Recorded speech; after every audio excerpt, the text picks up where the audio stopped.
Hello again, everybody, and welcome to a very special, cheerful, venom and vitriol-free, palate-cleansing edition of the Jim Cornette Experience. No more Outlaw Mud Show bullshit wrestling this week. My nerves are shot. Only positivity. We are going to be as positive as the Iron Sheik after a week in Mexico, ladies and gentlemen. And to join me in this, my cohort and co-host, Hawaiian Brian, the podcasting lion, the king of the Arcadian Vanguard Podcast Network, Mr. Co-host to you. He is Mr. Positive. He don't mess around with the negative, nor Mr. In-Between. Your friend and mine, the great Brian Last. Aloha, Jim. What a great pleasure it is to be here once again for another Jim Cornette Experience packed with soul. And cheer, packed with that love, peace, and soul, and cheer, and positive. What was that old song? Accentuate the positive, eliminate the negative, and don't mess around, Mr. In-Between. We're all going to be up today, folks, because it's going to be cheerful. There's no current wrestling in my life over the past 7 days except for one good thing that happened that I had to go out of my way to watch, and we will talk about that later on in this program. However, and I don't even make mention of hurting anybody's feelings or anything on a positive show, but I in a cheerful way and in a non-aggressive way, we do have to acknowledge that apparently we've hurt Chris Jericho's feelings. When we critiqued the football field fuckery, I mean the stadium stampede event.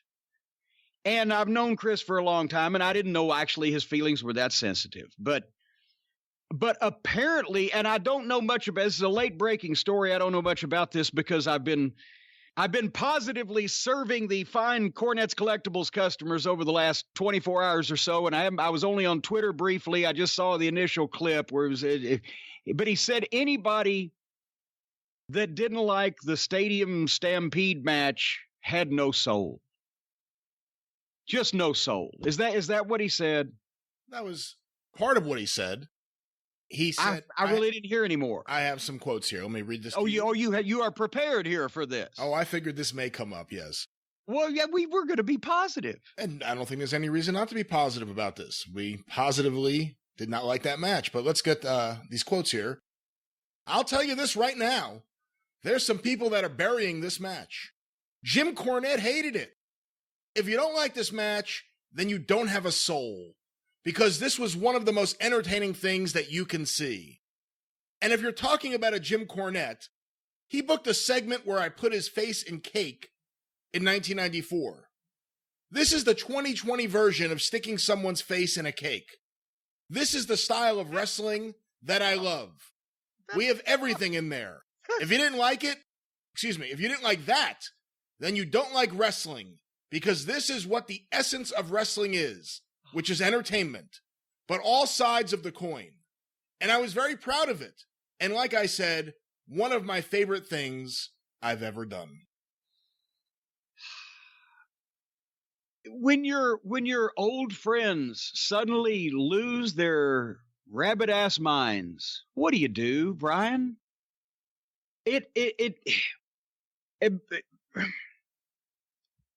Searching for a way to positively respond to the positively ridiculous idea that anything about that was the essence of wrestling. The people that I have heard from in a positive fashion, to go to the people that I've felt positively about, people are fucking saying, what the fuck? The same thing I said. I don't ever want to see wrestling anymore if this is what they've turned it into.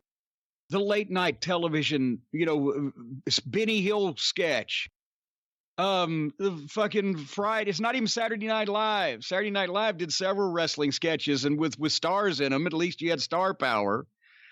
More like Fridays when they did a wrestling sketch on ABC late nights. Look it up, folks. Google it. It didn't last long. But late night comedy show sketches about wrestling are what we've been reduced to. And the people that I hear from who apparently have no souls are offended because they actually have loved wrestling for a long time until it quit being fucking wrestling. So between Twitter and email and the folks that we have heard from on all forms of social media that have the comments on YouTube that have said, what the fuck? Just what the fuck? If it was South Park, they'd be, I mean, come on. This is not remotely anything to do with professional wrestling. They've completely lost the plot, and everybody thinks they're a fucking comedian now and an entertainer. That's the problem. If wrestling was always entertainment in the same way that football and boxing or UFC or fucking whatever the fuck, any sport is entertainment, but it doesn't have to be silly, stupid, and hokey. It doesn't have to be fake and contrived and phony and amateurish and juvenile.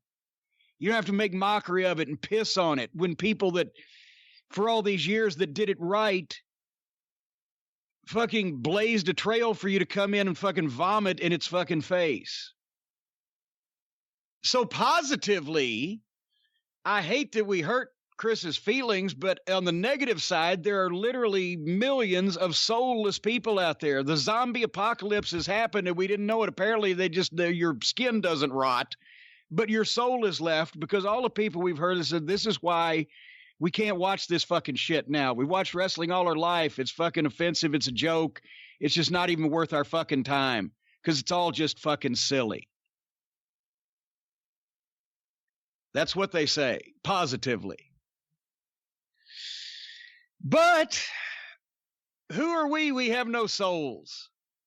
Well, the funny thing, too, is everyone always says, well, Jim Cornette, if you don't like what he likes and what he thinks wrestling should be, then he castrates you. Then he goes after you. Meanwhile, Jericho's saying, if you didn't like it, you don't like wrestling. If you didn't like it, you don't have a soul. If I don't like your brand of comedy, I don't have a soul? Come on. Most of it, and the problem is, once again, the people that like wrestling are the people that didn't like that. It's only the only people that liked that were the people that like what they have turned wrestling into. If you're never bothered to look up the tapes or weren't old enough to see it done properly or just don't give a shit. But for people who have liked wrestling, this is the exact thing that has driven them away from liking fucking wrestling because there ain't no wrestling anymore. It's a bunch of fucking jackoffs, fucking goddamn goof suits playing slap ass and tickle taint with their fucking friends. And there's no reason to watch it. But anyway. It's an alternate version of Vince McMahon's style of wrestling, and I didn't like that, and I don't like that typically, and I don't like this. However, I love professional wrestling. Sorry, Chris, that doesn't fit your agenda. Sorry that you always have to latch on to anything that's happening and try to make it so that it's acceptable, or try to make it acceptable. This guy failed at comedy. Now he's telling me that I don't like his comedy match. I have no soul, and I don't like wrestling. Maybe you don't like wrestling, Chris. Maybe the problem is you tried to branch out from wrestling and it's never worked, and now you're still doing wrestling, and you don't like wrestling for what it actually is. Maybe that's the problem. Brian, we're not being positive. I'm very positive. I'm very positive. You're absolutely positive that you mean exactly what you just said. I have not dropped the F word or anything else, but Chris Jericho's stuck in an endless midlife crisis. And because of that, everyone who doesn't like the comedy show he just did, and I think that was, what was that in the back of the car? The comedy bus. Just like a comedy bus. The comedy bus. Your comedy bus sucks. I don't like it. I like professional wrestling. If you don't like this, you don't like wrestling. Get out of here. You don't like wrestling. You tried to make it in Hollywood. That didn't work. You tried to make it in comedy. That didn't work. Your band's a joke. You're back doing wrestling. And you just wish you could be an entertainer. I really like Judas. After I heard that song, I really fucking like it. I think it's a good tune except for his vocals. And I'm not even saying that because Chris Jericho. He can't sing. He sounds like Chris Jericho singing. And it's a parody of hairband music. It's not good. It's not good. There's a reason why rock and roll's in the toilet, like wrestling's in the toilet. But don't you remember that hot angle that drew that fucking mega fucking gate at the stadium at WrestleMania and on pay-per-view when they laid Stone Cold Steve Austin down and took a line marker on a football field and drew a line on him from his fucking balls to his fucking nose? Don't you remember that? No, of course not. Of course not. And look, Chris Jericho, in his best moments, is an exceptional professional wrestler. He may not be able to cut it anymore physically in the ring, but he's an older guy. He's not physically where he was 10 years ago or 15 years ago or 20 years ago. Well, none of us are. But I'm saying he gets, in his best moments, he gets how to present himself on TV, how to come across, but he also is just filled with stupid ideas and has obviously stupid defenses to justify him. This is the same guy that just got into a fight with a drone. So, I mean, give me a break. I'm trying to find a comeback because I've always liked Chris, but he got in a fight and got mad at a drone, and he got the line drawn on him and everything. And this is what. Yeah, you have liquid soul. I have soul. You have liquid soul. There's a big difference. Does everybody wonder why I'm so disappointed in the whole wrestling business when people I've known this long and always enjoyed their work and them as people suddenly are out there fucking pulling their pants down and fucking, fucking squirting the goddamn ketchup out their ass on French fries? It's goddamn ludicrous. And that's why I'm so disappointed. That's why apparently I won't get my fucking 5th decade, because right now I don't ever intend being on a fucking professional wrestling show again. It's goddamn embarrassing. You never know what to do. 2 or 3 years ago, I was asking people, well, you're not going to book the Invisible Man. Everybody's serious, right? No dance routines. Well, if just those 2 questions right now would eliminate half the fucking companies on the planet. So it's disheartening, but I'm trying to be positive, Brian. That's right. Technically, it is sports-based wrestling. If it's on a football field, I guess, right? Technically. Sports-based. Positively, the good thing about spring, guess what's happened here at the castle? Guess who's back? The deer. Beautiful Bambi Eaton has returned, and she's got a baby. Beautiful Bambi has a baby. And the only problem now is the baby's not quite tall enough where it can hop the fences yet, so sometimes it gets stuck in the next door neighbor's yard. I had to call him the other morning so he could go open his gate and let the deer over into my place where I've got my back fence cut for them so they can go to the next door neighbors. But beautiful Bambi Eaton is back and has a baby. And Bertie Sanders has returned. You remember Bertie Sanders. I do. Folks, for the newer listeners of the program, Bertie Sanders took up residence in my garage last year. And every morning when I would get up, I'd go out in the garage and Bertie would be singing. And to alert me to let him out, I'd open the garage door and he'd fly out. And then sometime before I closed the door that night when it got dark, Bertie would come home because he'd be there the next morning, right? I haven't figured out where he was living yet, but he was in there for a while. Well, so the other morning I go out and there's Bertie sitting on one of the shelves. I have a wall of built-in shelves and cabinets at Cornette's Collectibles Fulfillment Center out there in the garage. And he's sitting on one of the shelves. I opened the door for him. And about an hour, I said, welcome back. And about an hour later, I notice he's flying back in. He's on that top shelf again. And then he flies out, and immediately another bird, I think, flies back. And then I see the both of them. Bertie got married, and they're building a nest. And I sat there during the day when I would go out to get stuff because I was working on orders. I would watch them, and every minute they'd go out and they'd come back with a twig or some kind of leaf or fluff or something in their mouth. And they're up on the top shelf and they're going behind some of my shipping supplies that I don't get into very often. And so I caught a point where they had both flown out, and I stood up on a chair and peeked up there, and they're building. I think it's a little 2-story condo, just a little place. It's, it might not be where they're going to retire, but they're setting up some residence. Well, they had so much work already done on it. I didn't want to mess anything up, so I'm just going to reorder a box of those envelopes. And so I don't have to pull those envelopes down because I don't want to mess their shit up, but they're so cute. And now over the last few mornings, every time I go out there and start to open the door, I get to hear the chip, chip, chip, chip, chip, and et cetera. So spring is here at the castle. You got the deer, you got the bird. Where's the raccoon? The raccoon was asked not to return when he broke and entered and caused damage and shit on my end table.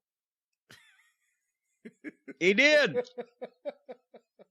When we hit him with the fucking flashlight, when we hit him with the light, not hit him with the flashlight. We didn't beat the poor thing, but we turned the flashlight on and shone it on him, hit him with the flashlight that way, and he was on the fucking curtain, and he went, yeah! And he shit all over my end table as he leaped down and ran out the fucking door and off the deck.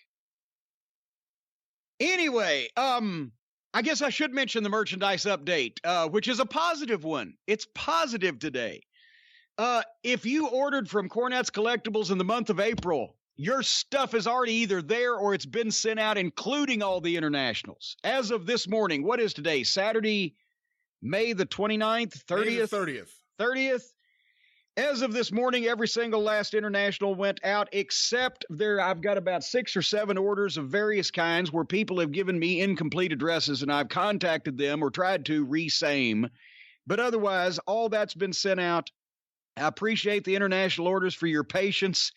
Bree processed 30 internationals in only 75 minutes just the other day. It was a remarkable feat. Anyway, also the first of the domestic U.S. orders from May 18th through the 23rd have gone out and will continue starting again on Monday morning.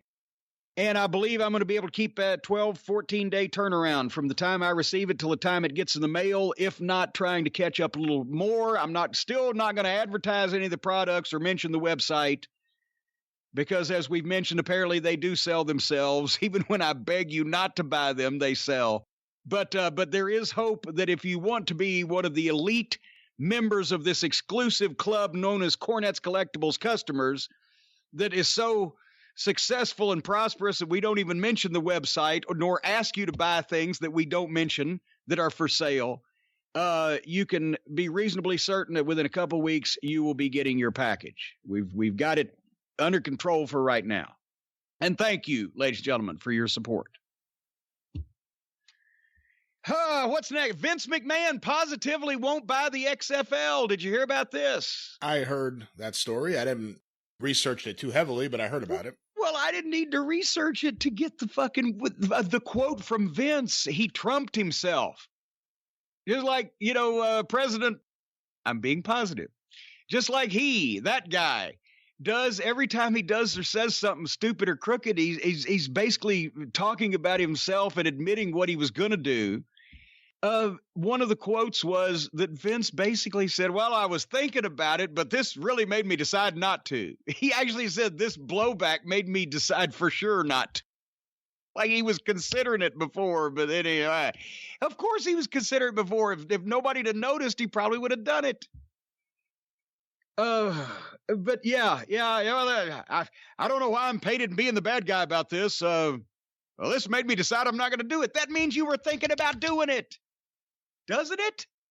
That would have been amazing. He declares bankruptcy and then he buys it back from bankruptcy without having to pay any of the obligations he has. That would have been the ultimate Vince move. I think a couple of territories in the old days were bought and sold in almost similar fashion. But I read that and I couldn't believe it. Because I was like, well, that means he admitted he actually was thinking about that. Anyway, I got in the mail. We both got in the mail. You and me both, pal. Got in the mail, but I have not read yet, whereas you've finished it. I've not read. I've started it, and it's fantastic. The new biography on Andre the Giant by Pat LaPrade and Bertrand Ebert. And I'm loving it. So, I mean, he's still in fucking France because I'm so tired. Every night when I finish my mail order labors for the day, I try to start reading it and I'm nodding off, but I'm going to get through it because it's fantastic.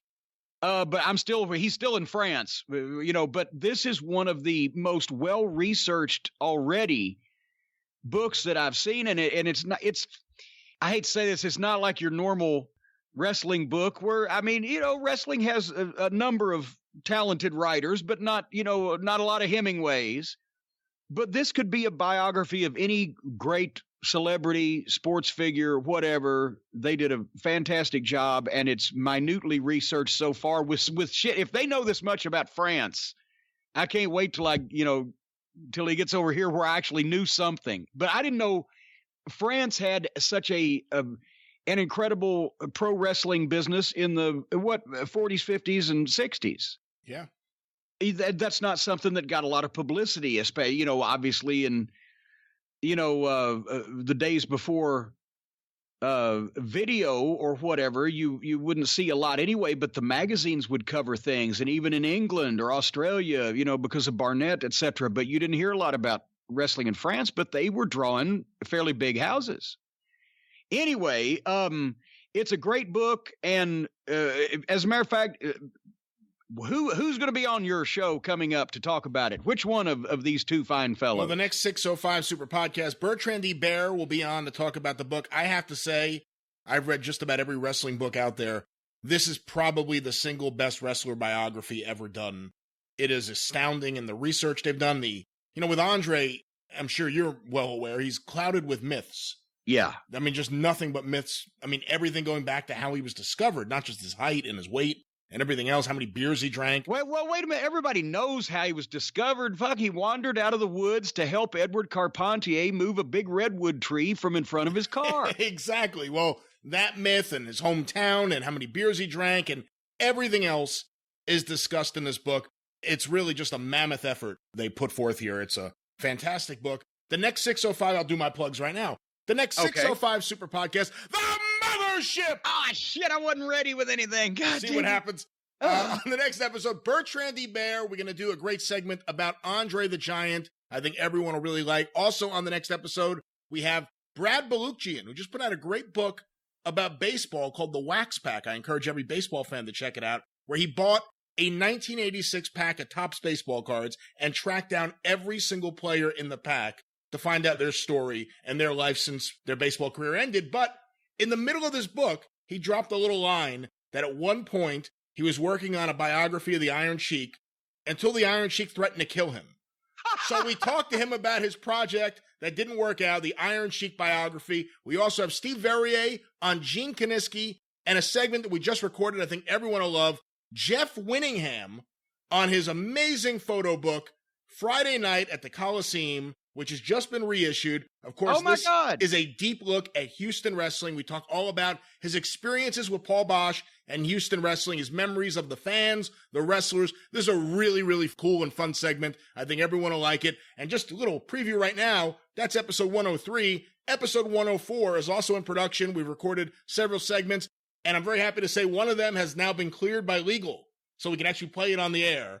I'll leave that tease out there. When you hear this one, it's going to blow some people's minds. But the 605 Super Podcast, 605pod.com, available wherever it is that you find your favorite podcast. The new episode will be out soon. We're trying to finish it up right now. Also, quick mention of a couple other shows. Jim, you were on the Super Studcast this week with Ron Fuller, Dr. D. David Schultz, Charlie Platt, and Kevin Sullivan talking about Jim Barnett. Everyone always wants to know Jim Barnett stories. Here's a great way to hear some from some of the greats in wrestling. That's at patreon.com/studcast. Check it out today. And one other quick mention, John Arezzi's Pro Wrestling Spotlight Then and Now, which has become increasingly popular. Want to now mention that his live show, he's been doing a live show every Saturday night on Facebook. It's a video show, so you get to see him and his various guests. He just had Steve Beverly on, Mick Foley was on, Sonny Beach and the Power Twins talking Herb Abrams and the UWF.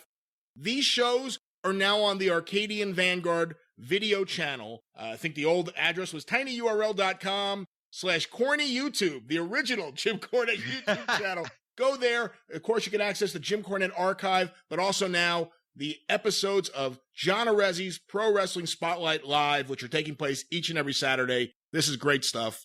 And that's it. The Mothership Ghost. Get information about all shows, Twitter, at Superpodcast, or on Facebook, facebook.com/Arcadian Vanguard. Every show's just been putting out great episodes lately, so check it out. Jeff Winningham must have been a young man when he did that book.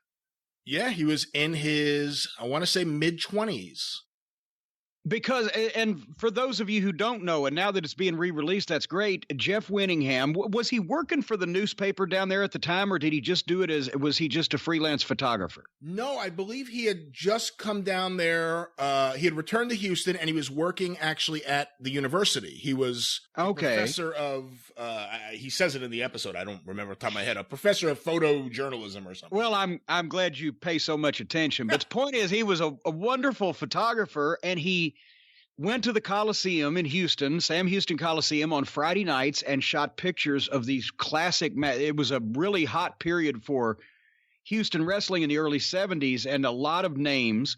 And I have had the hardcover. There were a limited number of hardcover editions of his book done Friday Night at the Coliseum. It's a photo book with a written text with stories from fans, quotes from fans, stories about the matches and things that went on interspersed, but it's really heavily illustrated. It's visually cool, mostly all in black and white. But they did a soft cover and a hardcover, and I've had one of the hardcovers forever, which I understand. I think they did 1,000 of them or whatever. I don't know. It was a limited thing. But anyway, I actually, a few years ago at the Charlotte Fan Fest, got a chance to see Karen McDaniel, Wahoo's wife. And Wahoo, his match with Dory Funk Jr. for the NWA title was one of the matches that Jeff had covered. And he had gotten these giant 11 by 14 prints made. It had some 8 by 10s and, of different action shots of the match and everything. And I bought a few of them from her. So I have some of Jeff's original prints that he had made for Wahoo in my collection. Yeah, he actually, the book Friday Night in the Coliseum, he just reissued it. There are 3 different versions. There's a flex cover, similar to the soft cover that was originally put out. And then there's it's gorgeous. It's a case, a red case that the book comes out of. And then there's one that comes with an original print. I believe he still sells prints from this book, but cool. He actually went through all of his original negatives and digitized everything. So now the book, it's not even a straight up re-release. I think he added like 40 pages. Holy shit. Where can you get this goddamn thing? This isn't even a paid plug. Send that to me if you don't have it off the top of your head. I'd like to get that again. JeffWinningham.com, GEOFF. WINNINGHAM. JeffWinningham.com for any fans out there who want it. I highly endorse it. It's a fantastic book, and like I said, he has great stories about his time around Houston. And one of the cool things is it's not just the wrestlers. He talks to the fans. He gets the stories from the fans. There's one story where Johnny Valentine confronts some woman who's yelling at him in the front row, and he makes like a move like he's going to slap her, and her husband says, "Go ahead, let's find out how much money you got." He backed off then. But really, really cool time capsule. And he also did a short film for PBS called Friday Night in the Coliseum. Boy, that Sam Houston Coliseum had an incredible wrestling atmosphere, and those people were hot, and the building would shake when they filled it up, and you had a really fucking hot comeback or a big finish going on. It was incredible. Anyway, what was it? 8,000 seats? Fuck you. We had almost or right at 12,000 in there for the last Stampede. And that was because I was told that was allowed and they still had to cut it off and turn people away. And the fire marshal wasn't there that night because the gate was $102,000. Obviously, the ticket prices of the day. But we did a sellout with the Rock and Roll Express in the scaffold match. But the fire marshal was there, and it was 89.8. Now, assuming that Paul had, let's say saved 5 to 10% for the FIA fund, the fuck 'em in the ass fund, that's the money that fell off the truck before anything else happened. He took care of the boys, but I don't know that he was necessarily that beneficial to the government. You're talking, it should have been 110 or 120 grand for the Stampede and about 100 for the scaffold match. But, they could get definitely, if you shoehorned and let people stand, you'd get 12,000 people in that place. And it was fucking tight, boy. And there was not a lot of room. And we'll talk about this later on in one of these emails, but this was in the days when we didn't have a giant rampway and a fucking stage. And this 12-foot wide entryway where people couldn't fucking beat us to death on the way out. The aisleways were like whatever the fucking fire law was, 6 feet. And that's the fire law doesn't take into account angry fans trying to stab a manager. Anyway, we actually, one of the fan emails that I have, we're going to turn over some of this positive show to the Cult of Cornette listeners out there who have written in, giving their opinions and making comments. This is your show, folks, as well as it is ours. So we're going to turn the stage over to some of you for some pithy comments from Matthew. And I think this is such a heartfelt sentiment that he espouses here. I wanted to read this because it shows that I am truly a guy with heart. I'm a sympathetic, compassionate, caring guy with heart and soul. Matthew says, Mr. Cornette, I received my first Cornette's Collectibles order, an autographed picture that I asked you to sign "fuck you" for your order. I understand you've faced increased demand at Cornette's Collectibles, so time is precious, yet you still took a moment of your day to underline the "fuck you" for emphasis. Taking even an extra second when you're overwhelmed with orders made it feel like the "fuck you" came from the heart, like you really meant it. It was probably the closest I will ever come to having Jim Cornette cut a promo on me, and so I treasure that. That photograph is now displayed in a place of honor next to my only other piece of wrestling memorabilia, an autographed picture of Ric Flair signed "Never Turn Babyface." Thank you, Mr. Cornette, for making me a very satisfied customer. And Matthew, I'd just like to say, fuck you in your fucking face. That's not very positive. That's what he wanted. I'm trying to be positive. He wanted it in writing.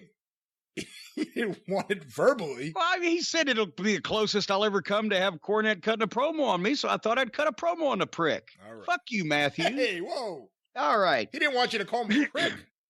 Huh? Well, he didn't specifically say not to call him a fucking prick. What should I call him, a bell end? So now he's a fucking prick. And a bell end. And a bell end. And a fucking knob. Boy, that short time you spent in England, you've adapted so many things to your vocabulary. A cum-gargling blunder cunt. Anyway, we have another email. This actually, this is a email of a person who witnessed an incident that I was involved in that until I read this email, I hadn't thought of in over 30 years. And now I remember it. Now, I didn't remember it was in Norfolk, Virginia, but I remember it happening because of the instrument that was involved. And I will read the email. He recounts the incident. There's one factual inaccuracy in his email that I will cover after I finish with it, where the story goes just a tad to the left, but it's not far off. But anyway, dear Mr. Cornette, this is Tom, by the way. You, sir, have become the only thing I listen to while working around my mother-in-law's home. I can understand why that would be. And since this might be the only chance to tell you, unless we meet at a fan fest, and that seems increasingly unlikely, that was an editorial comment, I've been defending your honor for the past 34 years, sir, as it seems I seem to have been the only Midnight Express fan and anti-Rock and Roll Express person in the entire Norfolk scope in those mid-'80s NWA days. I have to tell you that whenever I hear an ill word about one Jim Cornette, I quickly come to your defense and tell a tale of how I witnessed you bring a grown man to his knees and covering up as if he was in an old 1950s junior high school A-bomb drill. As I was sitting there ringside one night at the Scope, sounds like a deposition beginning. As I was sitting there one night, minding my own business, yeah, there might have been a deposition taken on this incident. The sounds of the Midnight Express theme music filled the arena, and I was the only one who jumped to his feet to see you leading them to once again face those two teeny boppers rock and roll. As you so professionally knocked wads of paper and cups away from you so skillfully with your tennis racket, a man reached over and popped you on the head with his umbrella, thinking a paid ticket gave him the right to strike you. You, quicker than anyone could give you credit for, grabbed that umbrella right out of his hands, and you beat, and he wrote beat in capital letters, B-E-A-T, and you beat him down until the NPD came and grabbed him. As anyone was in shock at how quick thinking you truly are and the embarrassment that man must have felt having you bring him to his knees with an umbrella and get arrested at the same time, You, sir, pegged out on my impress meter from that day on. Thank you. Take care. Thank you for the entertainment on YouTube. Lord knows we need it. Well, thank you, Tom. There's only one inaccurate. I didn't bring him to his knees with the bumbershoot. Here's what happened, because I've been hit by a few old ladies with umbrellas, but only one guy, believe it or not. And it must have been a rainy night in Norfolk at that time. But when we would go to the ring, once, as I was saying earlier, it wasn't these massive ramps and entryways and barricaded off, areas you remember. And Brian and all the young folks out there could Google a picture of fucking Greenville, South Carolina Memorial Auditorium or Cobo Arena in the 60s, or one of those old wrestling pictures. They set up seats on almost every area of the fucking floor available back in those days, the Charlotte Coliseum. In the Charlotte Coliseum, you had to come out from the locker room down about a 50 or 60 foot space between the bleacher seats in the Coliseum and the floor seats, and then make a slight right and go down the diagonal ringside aisleway that was maybe 6 feet wide in between the chairs or whatever. Every arena was set up differently, but you were alleged to be surrounded by police. In the good towns you were. In the bad towns, it was two cops didn't give a shit, one in front of you and one behind you. And when you were going down these, well, anybody, once again, that can watch the old tapes on YouTube, you see literally the baby faces coming to the ring, and the fans are hugging them and kissing them and patting them on the back, and they can get to them, right? The cops kept the fucking people away from the heels farther than that, but there were no barricades. It was human security through the arena. So that's where a lot of hairy shit happened, especially on the way out of the ring. But every once in a while on the way to the ring, something would happen. And what I would do is, when it was with the midnight, usually, the boys had their specific spots where Bobby would go in front, I'd be in the middle, and Standard Dennis would be in back. Single file down those narrow aisleways, and we would try to have cops on the side of us, but at least cops be on the front and back. And if you stay tight together, I would put my tennis racket on my right shoulder. I'd have it in my right hand. I'd put it on my right shoulder, rest the wide part, so that it was blocking off the right side of my face from, like in Lake Charles, Louisiana, they used to put Drano and water guns, try to shoot Akbar in the eyes with it. Or, it would be a spit shield and cups and fucking things they'd throw. And if somebody, I could still see right over it, and one of the boys was behind me, so he was keeping an eye on that side. And with my left arm, I'd just put it up in kind of a boxing stance to deflect the blows from the people swiping at you, trying to fucking poke you in the eyes, right? So then once you get out from the people, then you can fucking put your arms up and be glorious at ringside. So I'm covered up, and as I'm going down the aisleway, this guy fucking takes the umbrella and whacks me. He didn't get me in the head. He got me in the bend of the neck. Like if my fucking hands are up in a boxing guard position, he got me right in the nape of the neck and the side of the head from the left-hand side. And he tried to do it again, whack, and drew back. And he was coming down again. I threw my left arm up and kind of hooked his fucking umbrella and snatched it away from him.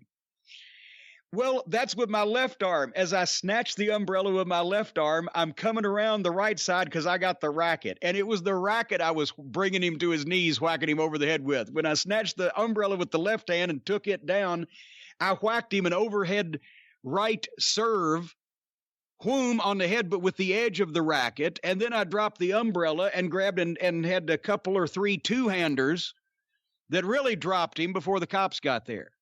But it was kind of in a quick whirling fashion, so one can excuse the young man for believing he saw me wielding the bumbershoot. But I already had the point is, I whacked the fuck out of that motherfucker in a very positive way. Very positive way. And I got a tickle out of hearing about that again. But they would try a lot of shit, boy. As I've mentioned many times in the past, they would get, if you had real good security, that's why they got to the Drano and the water guns at Lake Charles, because the cops were so good there. The heel group or individual had 12 police officers, uniformed, gun-wearing, handcuff-wielding police officers assigned to walk them to the ring, guard the ring, and then walk them back. 12. That's how fucking friendly the fans were in Lake Charles, Louisiana. That's where they cut the Freebirds tires on their cars every time the Birds came to the Civic Center and parked out back. So then the Freebirds started going to the police station and leaving their car there and having the fucking cops bring them in police cars, and the fans cut the tires on the police car that brought the Freebirds.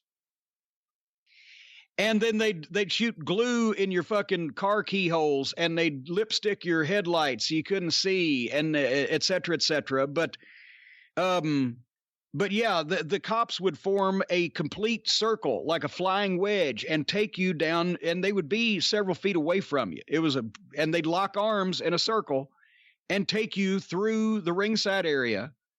And then there'd be 2 in each corner, and 1 at the end of each ringside aisleway during the match, and then they'd all congregate and bring the heels back. So the only time we had problems in Lake Charles was entering or leaving the building because they were so good inside of it. That's where the fucking carload of people chased us, and Dennis had to fucking inform them that he had a fucking large handgun to get away from them, and they'd had guys stabbed there. So they really had, good security. But if only I'd have got an umbrella. Sir Clements beat me to it. I should have used that as my gimmick, the bumbershoot. I got one more email, okay? If you had come around 10 years earlier, you would have been maimed, and 20 years earlier, you would have been killed. Yeah, no, everybody that had worked Louisiana for, in the 70s said, no, they would have either had to close down the fucking company or, or fucking fire me, one or the other. They would have fucking actually set fire to me. They would have hung me from the back of the building and set fire to me, the fans would have. Well, goddamn, was it Louisiana or was it Oklahoma? It was Oklahoma because that's where he's from. But I mean, it was that same territory in 1960 where Danny Hodge's father stabbed Angelo Savoldi, or didn't stab him, cut him. So Angelo Savoldi, right? Yeah. That was the Oklahoma, Louisiana, Arkansas. They'd always protected the business down there. The people were wild anyway.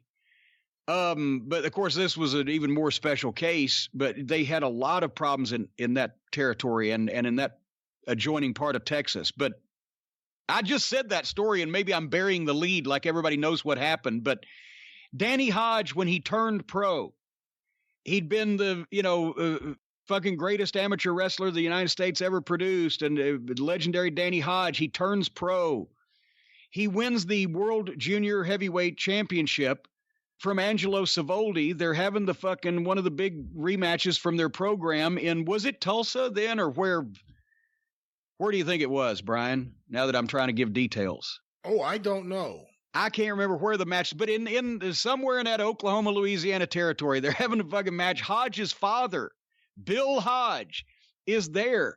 Savoldi starts healing, getting heat on him, cheating. I don't know what he was doing, gouging eyes, doing shit heels did back then. Danny Hodge had never smartened his father up. His father did not know wrestling was a work.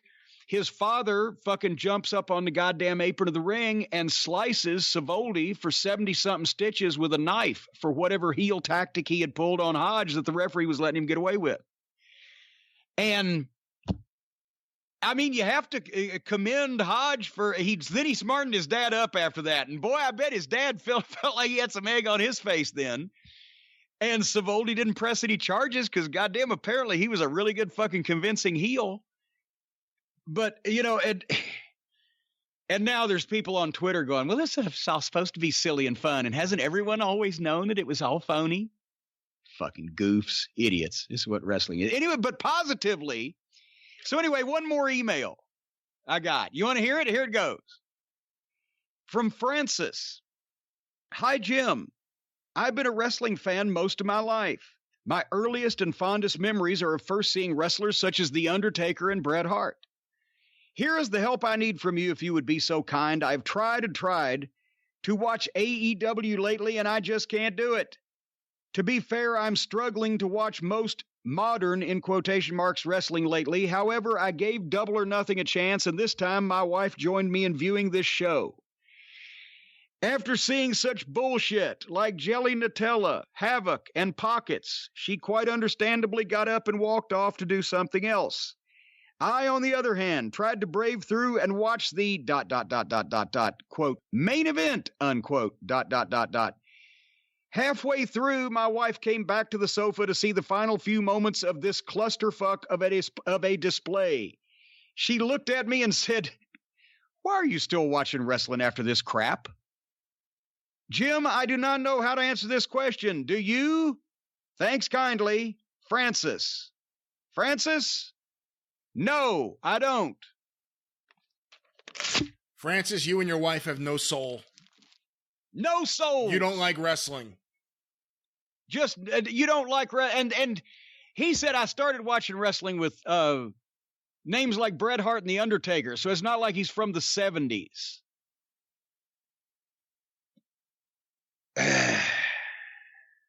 Undertaker's done some wacky stuff, but I can't see Bret Hart doing something like the stadium match. Well, you never know these days. I would have said the same thing about a number of people that have done a number of things over the last year or two. I would have. Oh, well. Principles, positively. Anyway, I'll tell you what I'm positively excited about. Guess who is a new friend of the program, Brian Last? Chris Jericho. I think he's an old friend of the program, or an ex-friend. A new friend of the program, Omaha Steaks. Folks, we bring you all kinds of stuff that you can have shipped to your door to improve your life, but nothing is better than food. And by food, I mean steak and bacon to your door, ready to go, ready to cook. Omaha Steaks is now a part of the Jim Cornette experience and just in time for Father's Day. And should I reveal the fact that you're somewhat of an uninformed individual, Brian Last, and you didn't realize, you thought they just had steaks and beef. You didn't realize the extent of stuff that Omaha Steaks offers. I have to say, Omaha Steaks coming on board and becoming friends with the show has opened my eyes. You hear Omaha Steaks, you figure it's probably, steaks from the Dusick territory. I get it. But it's so much more, and all of it delicious.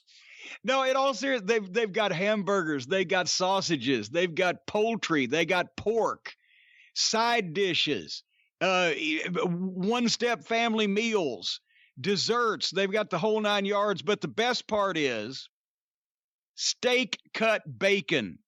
And I told you about this, and I could hear your tongue lolling around on each side of your face as you licked your lips. But anyway, point is, Father's Day coming up. You don't want to go out to the store. You can't get stuff like this in just any old normal store anyway. It's Omaha Steaks, and everybody's heard of them because you've heard of steak and you've heard of Omaha. They go together. And right now, Omaha Steaks is offering our Cult of Cornette followers access to a variety of amazing packages perfect to send Dad for Father's Day, or Dad, if I'm speaking to you, it's the perfect thing to get for yourself and make somebody else fix it for you. Go to omahasteaks.com, enter the code JCE into the little search bar gimmick they've got, and you're going to see all of the options available. Many of them, including free shipping and a free 1-pound package of the perfectly cured, incredible thick applewood smoked steak cut bacon, 8 slices to a pound on this bad boy. Oh, man. So, yes, the point is, perfect packages for Dad, ready to be shipped by Father's Day. I've just listed all the various items. If you're not a red meat, then you're a white meat or a fucking blue meat eater or whatever. They've even got dessert. So anyway, Omaha Steaks, guaranteed quality and safety with every order. Send Dad a gift of food he's going to love. Go to omahasteaks.com. Code JCE. Shop for Father's Day today. Free shipping, free steak cut bacon with select packages. They've got all kinds of stuff. You can look around and use our code when you do it, and they'll know that you came from us. Flash frozen, and also the box alone is beautiful. The way they package this. It's flash frozen. They vacuum seal it. It comes in the styrofoam cooler with the dry ice, and then it's individually boxed and wrapped and et cetera inside. It's a whole a whole ordeal to get into this stuff because it's worth it. But they don't just throw this shit in a bubble mailer and send it to you. Anyway, omahasteaks.com. Type the code JCE in the search bar. It is almost Father's Day, and you want to look good. Plus a rich history of wrestling in Omaha, which a lot of people probably don't appreciate because you don't think Nebraska is a wrestling stronghold. They had their own world title at one point. That's right, the AWA world title. Well, an offshoot of the it's a story for another day, but the AWA often had a different world champion in Minneapolis and in Omaha. And Mad Dog Vachon ruled Omaha with an iron fist at one time. But then they'd reunite it later on. But there was no way to know in those days. It was so beautiful, a simpler time. It was very positive back then. A lot of people in Mississippi think Ted DiBiase should have never left Omaha. So I hear. All right. Anyway, there is something that everybody was going to ask me about, or ask us to talk about this week, which was the debut of FTR on AEW. This is starting to get alphabet soup. I didn't watch this show because I believe I clearly, succinctly, and plainly stated last week, after watching that horrible, disgusting abomination of a joke pay-per-view with the clusterfuck of all clusterfucks in a positive fashion, that I was going to improve my life positively by never watching AEW again and possibly even never any fucking wrestling again after that. After 8 years, they put me off fucking wrestling. And then, of course, 3 days later, FTR, my only real fucking, them and MJF are my only real guilty pleasures in wrestling anymore. And they debut. I didn't watch it because I wanted to, I will watch their debut at a later date when I'm in a more positive, better mood. But Brian, last I ask you one question. Did they make an impact with their presence on this program that you would think that a top team would be obviously looking to do, and the promoters should be looking for them to do so? I don't know. I think it's not something that's apparent right off the bat, which I think a big impact debut probably would do. Time will tell. I would have done it a little differently, I think. But I don't know. I mean, a lot of people are talking about it, so maybe it has made an impact. Because they're happy that somebody actually competent went there, I'm sure. But I get the idea by your tepid response but here's the thing. When I asked a question, did they make an impact, and your response was not a full-throated endorsement, how does anybody make an impact anymore? With what they have done to change professional wrestling into whatever it is that they're fucking doing these days, how do you make an impact? We have seen people thrown off buildings. Of course, we also see people take bumps off, fucking high precipices straight onto unhidden crash pads, like just a fucking bungee jump at the county fair. But we've seen people run over by vehicles, golf carts, trucks. We've seen people bashed with baseball bats, and we've seen people drowned in swimming pools, and we've seen every fashion and form of punishment or assault that the human body can undergo has been portrayed in some form or another just in the last 6 weeks on AEW television alone, has it not? Yeah, it has.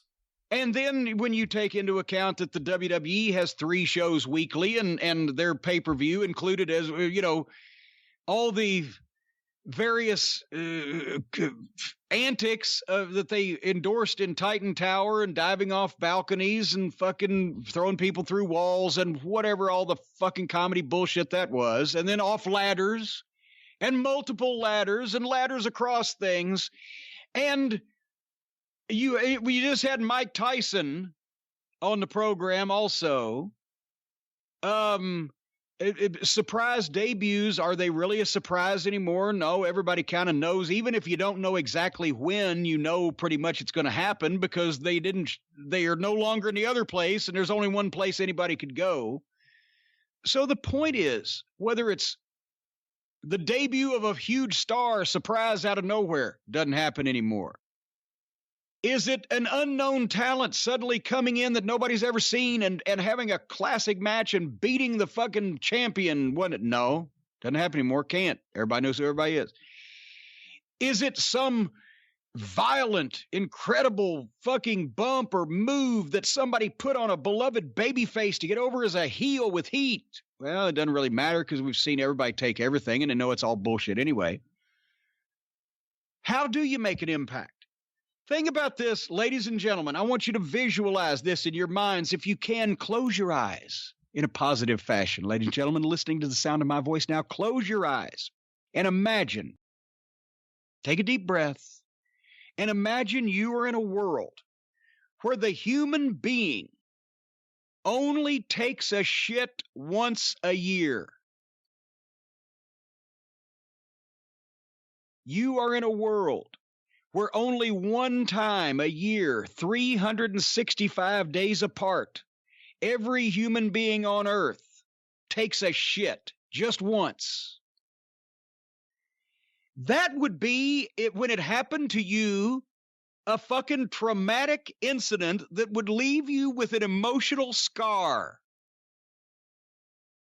Am I right, Brian? If you only took a shit once a year, would that be something you looked forward to? Or would it be like, holy fuck, what's happening to me? Well, at least the first few times it would be, what the fuck's happening to me? All right, well, you'd remember it, right? And I'm sure it'd still be a fucking memorable occasion. Certainly. And then, to my point, after the first several times, you're like, okay, I'm going to make it. That's the point. I used to do a little, but a little didn't get it, so a little got more and more. You take a shit every day, sometimes twice a day. I know people take shits 5 times a day. You don't think anything about it. Modern wrestling is like taking a shit. You see everything with no meaning and no repercussions, no rules, obviously contrived, nobody taking it seriously, sound and motion, and then you expect to be able to make an impact with something when you want it to. Anyway, there was in the past, the Rock and Roll Express had not been seen anywhere but the Louisiana Territory until they came to work for Jim Crockett and suddenly showed up on TBS, right? But their first night, and well, in the Memphis territory when they first started, but as a main event level team, they'd been in Mid-South Wrestling, and then they came to work for Crockett, and Dusty wanted to smash them over. And so the first night in, on the syndicated TV in Shelby, North Carolina, this Rock and Roll Express team came in, fucking good-looking guys, but we've never seen them before. Who the fuck are these guys? And they beat 1, 2, 3 flat in the middle of the ring. Ivan and Nikita Koloff, or it was Ivan Koloff and Khrushchev, was the team. But the Russians, the most dominant heel team of the previous year and a half or so in the territory, twice their size, boom, out of nowhere, Cinderella story, and they were over. That's one way to make an impact. Another way to make an impact was Terry Funk at the fucking 1989 WCW paper. What was that? The Music City Showdown, the final Flair Steamboat match where they had the judges. And Funk did the angle, pile driving Flair through the fucking table. Flair has regained the world championship in the fucking classic with Steamboat, and then suddenly out of nowhere a former champion comes out, demands a fucking title match, and fucking injures Ric Flair. He's out for 6 weeks with a fucking bad neck. He may never wrestle again, blah, blah, blah. That's making an impact. You see fucking Marco fucking Stunted Growth get pile driven through a fucking table now, and he gets back up and he's on offense before the other guy can get back in the ring. So how do you make an impact? How do you start taking that shit just once a year so it means something? You can't anymore because these jolly jokers and their fucking bouncing ball fucking trampoline wrestling backyard bullshit and the attempts to be entertainers, which are anything but entertaining, have made it impossible for anybody to make a fucking impact. As well as the fact that nobody can keep their fucking mouth shut. I appreciate that we didn't know it was exactly going to happen on that particular television program. At least the revolting revival, FTR, have some pride in their, goddamn business. I used to think I was the only one that could make a surprise appearance these days. I'm the only one that's done it consistently, but I don't see how you can make an impact in the business these days. I really don't. Well, let me ask you this. In the time that we watched AEW from their, first television show until you swore off them a week ago, what have been the biggest impact debuts on TV? I was trying to think back to it. I mean, I guess in a way, Jake Roberts coming out there, although they really, at the end of the day, did nothing with it when you really look now at the run of that feud. But that was a big surprise. People couldn't believe it. Cut a good promo, got out. What else? Jeff Cobb, they bungled. Brian Cage won one of the worst matches I've ever seen. Came out looking like an idiot for just being involved in it. It certainly wasn't anything to brag about when nobody else in the match even took it seriously and made that plain, before he even got there. And then they literally buried him. They buried. Abdullah the Butcher comes out and fucking gets juice on everybody and lays waste to entire ringside. And then they jump on him and fucking put him down on the floor and just build some shit around him with ladders and put a table on top of him. And he stays there for fucking 10 minutes. You know what was great when I was a kid?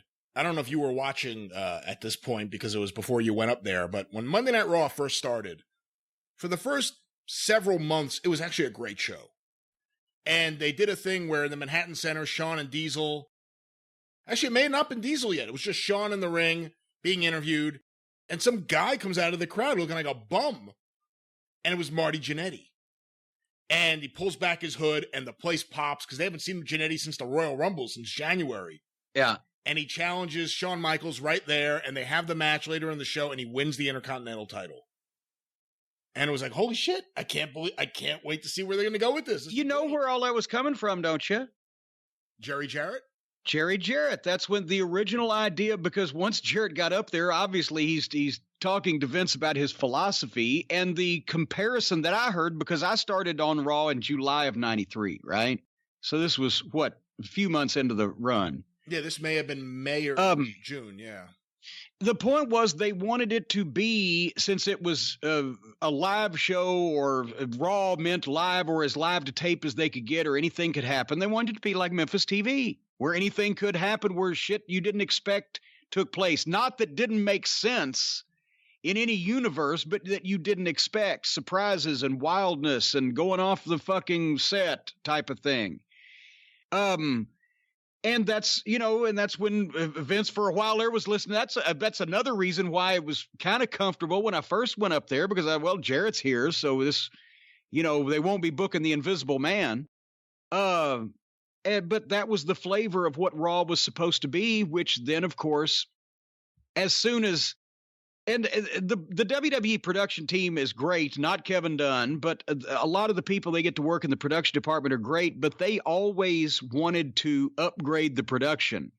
So once they started upgrading the production of Monday Night Raw to where it was as slick as the rest of the shows, it didn't really have the studio wrestling, anything can happen raw flavor that they'd sold Vince on, but he still kept the fucking name, obviously. But yeah, that was the whole idea. Shit like that would happen, and it was really happening because it was live, or they couldn't do anything about it, and you would get caught up in it. But this is it. Once again, they've done so much. They've taken a shit 5 times a day in the past 27 years. To the point where now, what the fuck can you do? Nitro was really good at that, too, for a while. Like when Scott Hall came out of the audience, you knew Razor Ramon was going to WCW at some point if you were reading the sheets, but still it was like, okay, that's an interesting way to do it. But the good part is, if you were reading the sheets, was what such a minute part of the audience at that point, which is why the whole NWO thing worked. When they saw Hall and Nash show up, they thought the majority of people thought it was Razor and fucking Diesel. They thought that, oh shit, we're going to see it. It's on now. The WWF guys and the NWA, or the WCW guys. Did you hear anything about the FTR debut? Like, what do you know about it? Well, I know they walked out and instead of dropping the Young Bucks on their heads, they dropped a job guy team on their fucking heads and flipped the Young Bucks off. And I don't know how I felt about that. Okay, but here's the problem. Who are they going to beat up that means anything? They don't have any tag teams that mean jack all of shit except for the Young Bucks. And if they beat them up their first night in, well, once they fucking run that program for 6 months, where are they going? Well, they'll get good matches and hopefully different kinds of matches out of guys that have shown potential, like Private Party, let's say. But I guess if now they have FTR. I hope they gave FTR then a bonus for being on-the-job in-ring trainers. I hope so, too, quite frankly. But good Lord. They have them there. Everyone obviously has been waiting for years for FTR versus the Young Bucks. And they're not going to that right away. It wasn't an angle where they showed up and beat the shit out of the Young Bucks and left them bloodied. Well, yeah, and I can understand that because if that's the angle everybody's been waiting for years, you don't give it to them the first fucking night, especially when you can't even sell tickets. Now, I would have said differently if there was a lot of fans in the audience. If there was a lot of fans in the audience, I think they should have come out during a Young Bucks match and just jumped in the ring and sodomized those two little pricks. Just fucking, in the most violent, disdainful way possible, just emasculated and humiliated them to get some fucking heat. Because those fans, I could see those fucking fans, they probably would have got somebody over the rail. Probably some of the women would have come over the rail. I don't think the male AEW fans have the fucking balls big enough to come over the rail at the FTR, but I bet you some of them girls do. And they would have got somebody coming over the rail or somebody causing a riot, because it would be like almost like me showing up, where they would know that the FTR guys, the formerly the Revival guys, have legitimate disdain for their favorite wrestlers and for them. And for the fucking silly, stupid wrestling that they goddamn like. So I can see them getting legitimate fucking fight and heat. Just if the fans of AEW were any fucking tougher than they really are. Do you think there's something to be said for introducing them and keeping them apart? Because I think about Midnight Rock and Roll, whether it was in Mid-South where you guys had that one really good match on TV and then didn't really have anything for a while. And then, of course, I was about to say Mid-Atlantic, but Jim Crockett Promotions, where you guys were kept completely apart for a good period of time. Is there something to be said for that, where everyone's waiting for the match? You didn't do a hot angle building into the match yet. Keep them apart. Don't give everyone the match yet.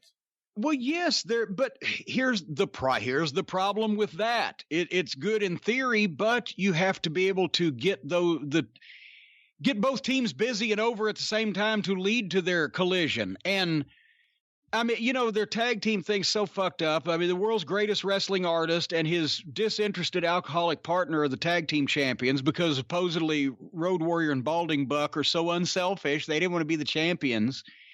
If they've got a team like FTR coming in, they should have had the belts so that there could be a bone of contention there, but nobody plans ahead. They don't know how to book because there's not one booker. There's a bunch of people throwing shit in a fucking hat.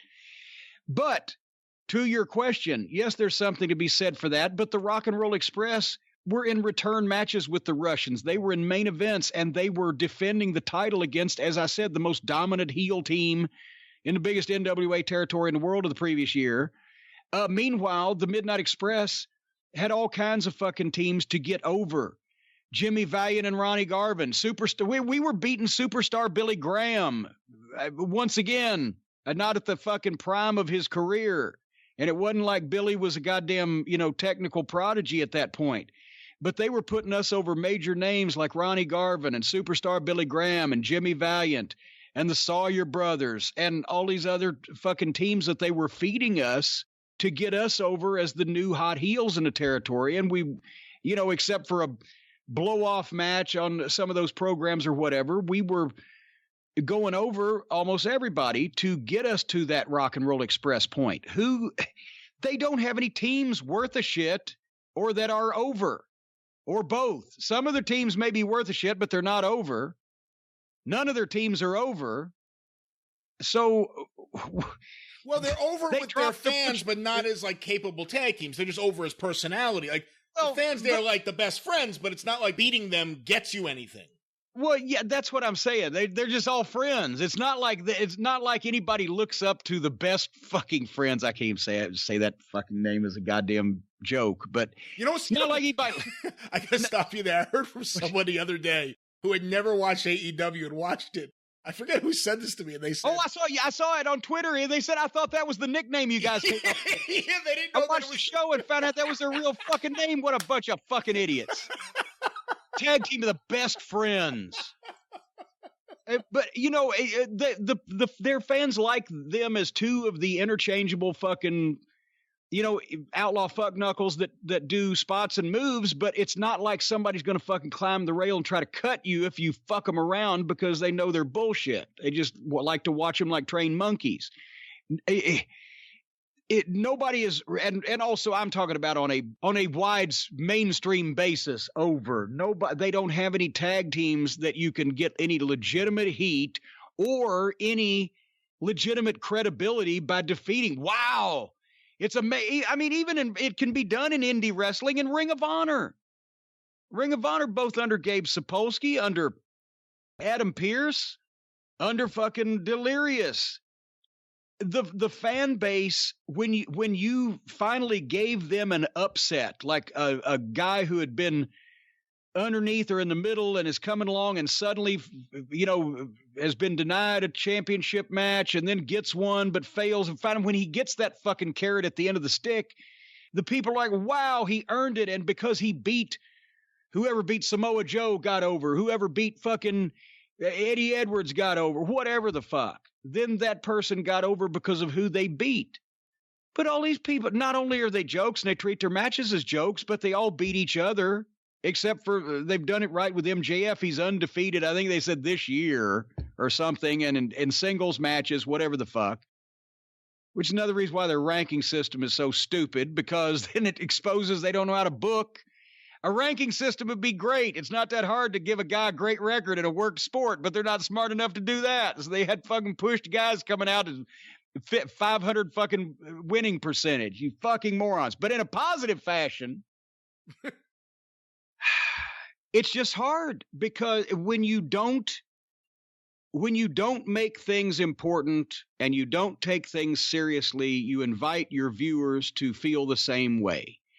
And then when they feel that nothing is serious and they don't take anything as important, then when you try to do a sports-based presentation where wins and losses matter, it's hard to get people to say, wow, old Brian Last, he's a top guy because he just beat so-and-so, and we know he's a top guy and he don't hardly ever lose. Because that situation is not presented because it's all a fucking mishmash. And that's because everybody now knows that Tony Khan is not the one fucking the dog.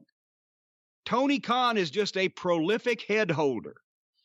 He has given so much power and so much pull to so many of the talents, whether they deserved it or not, and as we have seen, many of them did not, that they're just chiming in with their own shit they want to do, and all he has to do is hold that head and agree, because they're fucking the dog. A lot of dogs are getting fucked and a lot of head holdings going on. He seems to enjoy holding that head, but let me ask you one more thing. Well, he needs to start being the one fucking the dog because he's paying for it. And the guy paying for it should always be the one that's fucking the dog. He should hire a competent head holder, one that he can depend on. But since the dog fucker has no experience in fornicating with dogs, he's relying on all the other fucking dog fuckers to tell him how to do it. And he's holding that head, thinking that if he watches enough dogs get fucked, he'll get enough experience at it where he can fuck those dogs too. But the problem is that fucking a dog is not as easy as it looks. Well, and if you want to fuck that dog, I guarantee you need some in the dog experience. And that's where this particular dog fucker is lacking, because he's trying to fuck the dog, but he has never fucked the dog before, and he has no experience at it. Well, let's not go crazy. Will that be on YouTube? I don't know. We're going to see how that works. Okay. I know Tony Khan is sensitive to accusations about sexual activity with dogs based on that previous story. Well, I don't know if you know that. Someone held up a sign at a football game says... Someone held up a sign at a football game in England that said Tony Khan wanks dogs, and Tony Khan kind of had a little bit of a hissy fit on Twitter about it, and oh my God. it was pretty funny. But let me ask you this. Wait a minute. Let's back up now. Is it worse to wank a dog or fuck a dog? Because if you fuck a dog, you're gratifying yourself, whereas if you're wanking a dog, you're just lowering yourself for his benefit. Well, so which ones? I would rather be a dog fucker than a dog wanker, so I don't think Tony should get too upset. Well, you're accusing him of actually just holding the dog for someone else to fuck him. Well, this whole thing is metaphorical anyway. That's right. But when you said, well, you know about that story, I thought, wait a minute, you're going to tell me that there's a story about Tony Khan there's a lot of people laugh about it. Just the whole... A lot of people talking about it, but nobody can prove it. Because then the guy put up the sign and he crossed out like Tony Khan doesn't wank dogs. But anyway... well, there was that story from Terry Funk about Billy Bob Thornton wanking the dog. And apparently that's not apparently that's been confirmed as not actually being Billy Bob Thornton. But Terry sounded so convinced. Could it have been another guy named Billy Thornton, but just not the Bob? I don't know. But let me ask you my question. But Terry Funk swore to me that he saw Billy Bob Thornton wanking a dog. But I guess that wouldn't be the first time that Terry has worked me. I don't know. What I was going to say is... Who were we talking about originally wanking so this many dog? People thought that the Young Bucks would be the first AEW Tag Team Champions and be the mainstay on top of the tag team division. They have not been the Tag Team Champions yet. Obviously, they're elite friends. Hangman Adam Page and Kenny Omega are the Tag Team Champions. The idea that FTR would come in and beat them and become the tag team champions, and now the Young Bucks are chasing them. What do you think of that? The idea that the Young Bucks will finally get the tag titles from FTR as opposed to someone who's already on the roster? Well, no, it's ridiculous. For one thing, if they don't, why have they done all this with Page and Olivier if they're not going to split them up? Oh, no, I think that is the plan. They're going to split them up, yeah. Well, then why the fuck would they beat either Page or Olivier if they're going to split them up in any other way except during the split up? Which is the same thing, actually, that happened with the Midnight Express and Mr. Wrestling 2 and Magnum TA for the Mid-South Tag Team title so that then we could have the belt so that the Rock and Roll could chase us. So maybe he did watch Mid-South Wrestling. But it would seem to me, which is probably another reason why they won't do it, is because it's a thing that everybody will figure out that has any knowledge of wrestling. Wait a minute, there's nobody has any knowledge of wrestling psychology anymore, so maybe they won't figure this out. Now I'm telling them though, but no. If they're going to do it in the situation they're in now, then let Page and Olivier have their fucking split. When and the FTR gets the belts and then the Bucks can chase them. But at the same time, which one of these two fucking idiots, Page and Olivier, are they going to switch babyface? Because the more that Page has been a jack-off, lackluster, alcoholic, fucking uninterested partner, the more the people like him. And Olivier's real personality and all that gesticulating and finger pointing and crazy fucking epileptic activity that he goes into, that annoying part of his match, which is all of it. He started people are just realizing he's an annoying, pretentious twat. So which one do you think they need to switch? I think you can't make Adam Page a heel now because the fans love him. Who doesn't love a friendly drunk on a horse? But I think Olivier is a natural heel because, for me at least, it's very easy to not like him. Well, there you go. And I have to think it's the same for other people. So you think they do the split in a tag team title change match? Let's say. Well, I don't know. I don't know what they're going to do because they don't know what they're fucking doing, these people. But that would seem to make sense to whereas you don't beat a babyface team that's not going to go into a long program with you and get a rebuttal unless you give them something to do afterwards, such as another adversary or to split up with each other and go in a different direction. So that would solve that. And then FTR would have the belts and the Young Bucks could come after them.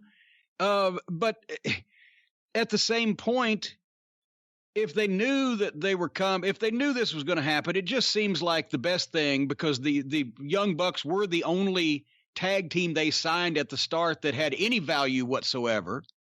I mean, I think they suck, but they have an audience that likes them, and they were the elite. So it seems to me like they should have won the fucking tournament and forget about people saying, oh, they're goddamn being egotistical, because they were the only team you could possibly do anything with on a box office fucking level. And no one got over better by beating them. And nobody got over better by beating them. Elevated by beating them, no. No, well, because they did it as a fluke, which I pointed out and went through exactly how they could have done it properly, but they didn't. Either they didn't know or they were fucking doing one of those fake jobs, and then I got a lot of people that know them saying they were doing a fake job. But they could have just dominated the previous 9 months. Imagine that. Same team on top for 9 months and just had a few little fits and starts, but mostly beaten everybody. And when they closed themselves up in quarantine in California anyway, so they could have been on top. They could have been the fucking champions. And then here comes the FTR. And now they fuck the fucking baby faces. And now they've stolen something that's belonged to the baby faces. And naturally the baby faces want to get that back. It would have added a little personal fucking animosity to the thing, but nevertheless. But we don't want to talk about animosity today. But I think that's the long-term plan there. You're going to have FTR and the Young Bucks after Omega and Page break up, and then I got to figure they're going to put one of those guys in the I got to figure Adam Page will probably get the title at some point, and that'll be the feud, Omega versus Adam Page. Oh, boy. Hey, good luck, Hangman. Can I ask you another AEW question real quick? I'm all right. I know you didn't watch. I recognize you didn't watch this week. That's why I think I really wanted to hear what your thoughts are. They are now teasing dissension between MJF and Wardlow. What? Do you think it's too early for that? Do you think?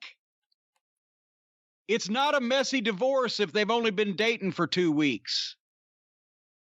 What the... How long they been together? It's been 3 months, and they haven't been on television most of the... Well, I mean, since they first were seen together, and then there's been intermittent TV appearances since then. Can't be longer. I'm trying to remember. It must have been the end of last year, I think. No. Yeah, was it? I think so. Was it before the cruise? Or he didn't have Wardlow on the cruise. That's why they threw him in the pool. Well, regardless. Point is, yes, of course, it's, as I said, it can't be a messy divorce if they've only been dating for 2 weeks. Nobody lets history happen to do something that's historic. You can't have a historic occurrence if there's not history behind what the fuck happens. If it's 100 degrees, it's not historic unless it's the first time it's been 100 degrees in fucking 100 years or whatever. Ay. Allow me to take a positive sip of my Sprite Zero. You're drinking a lot of that Sprite Zero today. Well, I was drinking early today, thinking about talking about wrestling. One thing that I did watch, one single solitary thing that I did watch and I actually loved.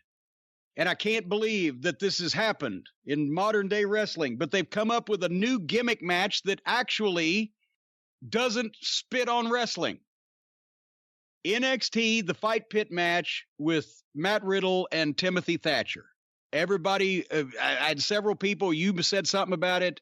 Several people said, oh, you got to see this. You won't hate it. I not only didn't hate it, I loved it. And it proves that still somehow in this day and age, you can come up with a gimmick match that's different, but it's not insulting. If you treat it seriously, they can have that match again because it will be something that people didn't remember as a goddamn goof. I'm sure they can build it in the future. I'd like to see it. You have to have guys in there that have some type of MMA flavor, which is why this worked. But I'd love to see that on a big pay-per-view or something on the main roster in the future. The Fight Pit concept. I haven't been that.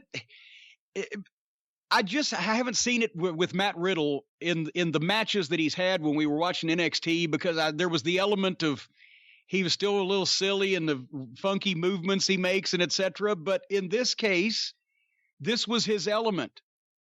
And because he does have an MMA background and he knows how to fucking work a contest. And I've heard a lot of good things about Thatcher. And to me, I think probably I haven't seen a lot of Riddle and haven't seen really anything of Thatcher but this. You may have seen a little more. To me, it seems like Riddle is probably a better athlete and has the MMA background. Thatcher looks like he's a better pro wrestler. Am I on the market there with that? I guess so. I mean, Riddle's an acquired taste, but he's a pretty good pro wrestler too. But I guess that's I don't know. Thatcher, I don't know if Thatcher has any sort of MMA background. I'll put it that way. Well, that's what I'm saying. Thatcher seemed like he was more at home and his movements, and he seems like a very good worker. Whereas Riddle seemed like he's herky jerky and he's not a smooth worker in some. Especially just a regular pro style match, he does a lot of funky shit. But when they were trying to work wrestling and work a contest, he did very well, and it actually helped when they did some pro stuff. He looked a little herky jerky because a contest does look a little herky jerky. So, and they did a knocked out tooth spot, which could have been stupid and goofy like they did with Dr. Britt Baker and whoever was on AEW a while back, where it was obvious the girl had her tooth in her hand trying to show it to the camera, and oh my gosh, it just didn't happen. But in this case, you heard some of these shots these guys were fucking flinging, the fucking kicks off the cage, blah, blah, blah. It was plausible. It wasn't overdone. The blood did not look bad, as sometimes blood usually does if it's not. Now somebody's going to call in and say, guess what? He really got his teeth kicked out, and I'll feel bad. But they did that as a break spot with the doctor checking, but there was no winking. There was no funniness. They were taking it seriously. He can fight. Okay, he can fight. They all the way through this, they were serious and it made sense. And then they built toward going up on the platform. They saved that for last. Thatcher took one bump off the fucking thing. Matt Riddle did one fucking dive off the thing. Holy shit, and it was replayed. Bang, bang, bang, bang, bang. And then right as it looked like that Riddle may have it, Thatcher gets him and gets a fucking tap. It was great. It was serious. It was competitive. It wasn't stupid, silly, or staged. You could get involved in it. It didn't piss on anything. And that's for the soulless people who like pro wrestling. I suggest you check this out because it wasn't really pro wrestling. It was a whole new thing, but it wasn't an insulting, stupid, silly, fake new thing.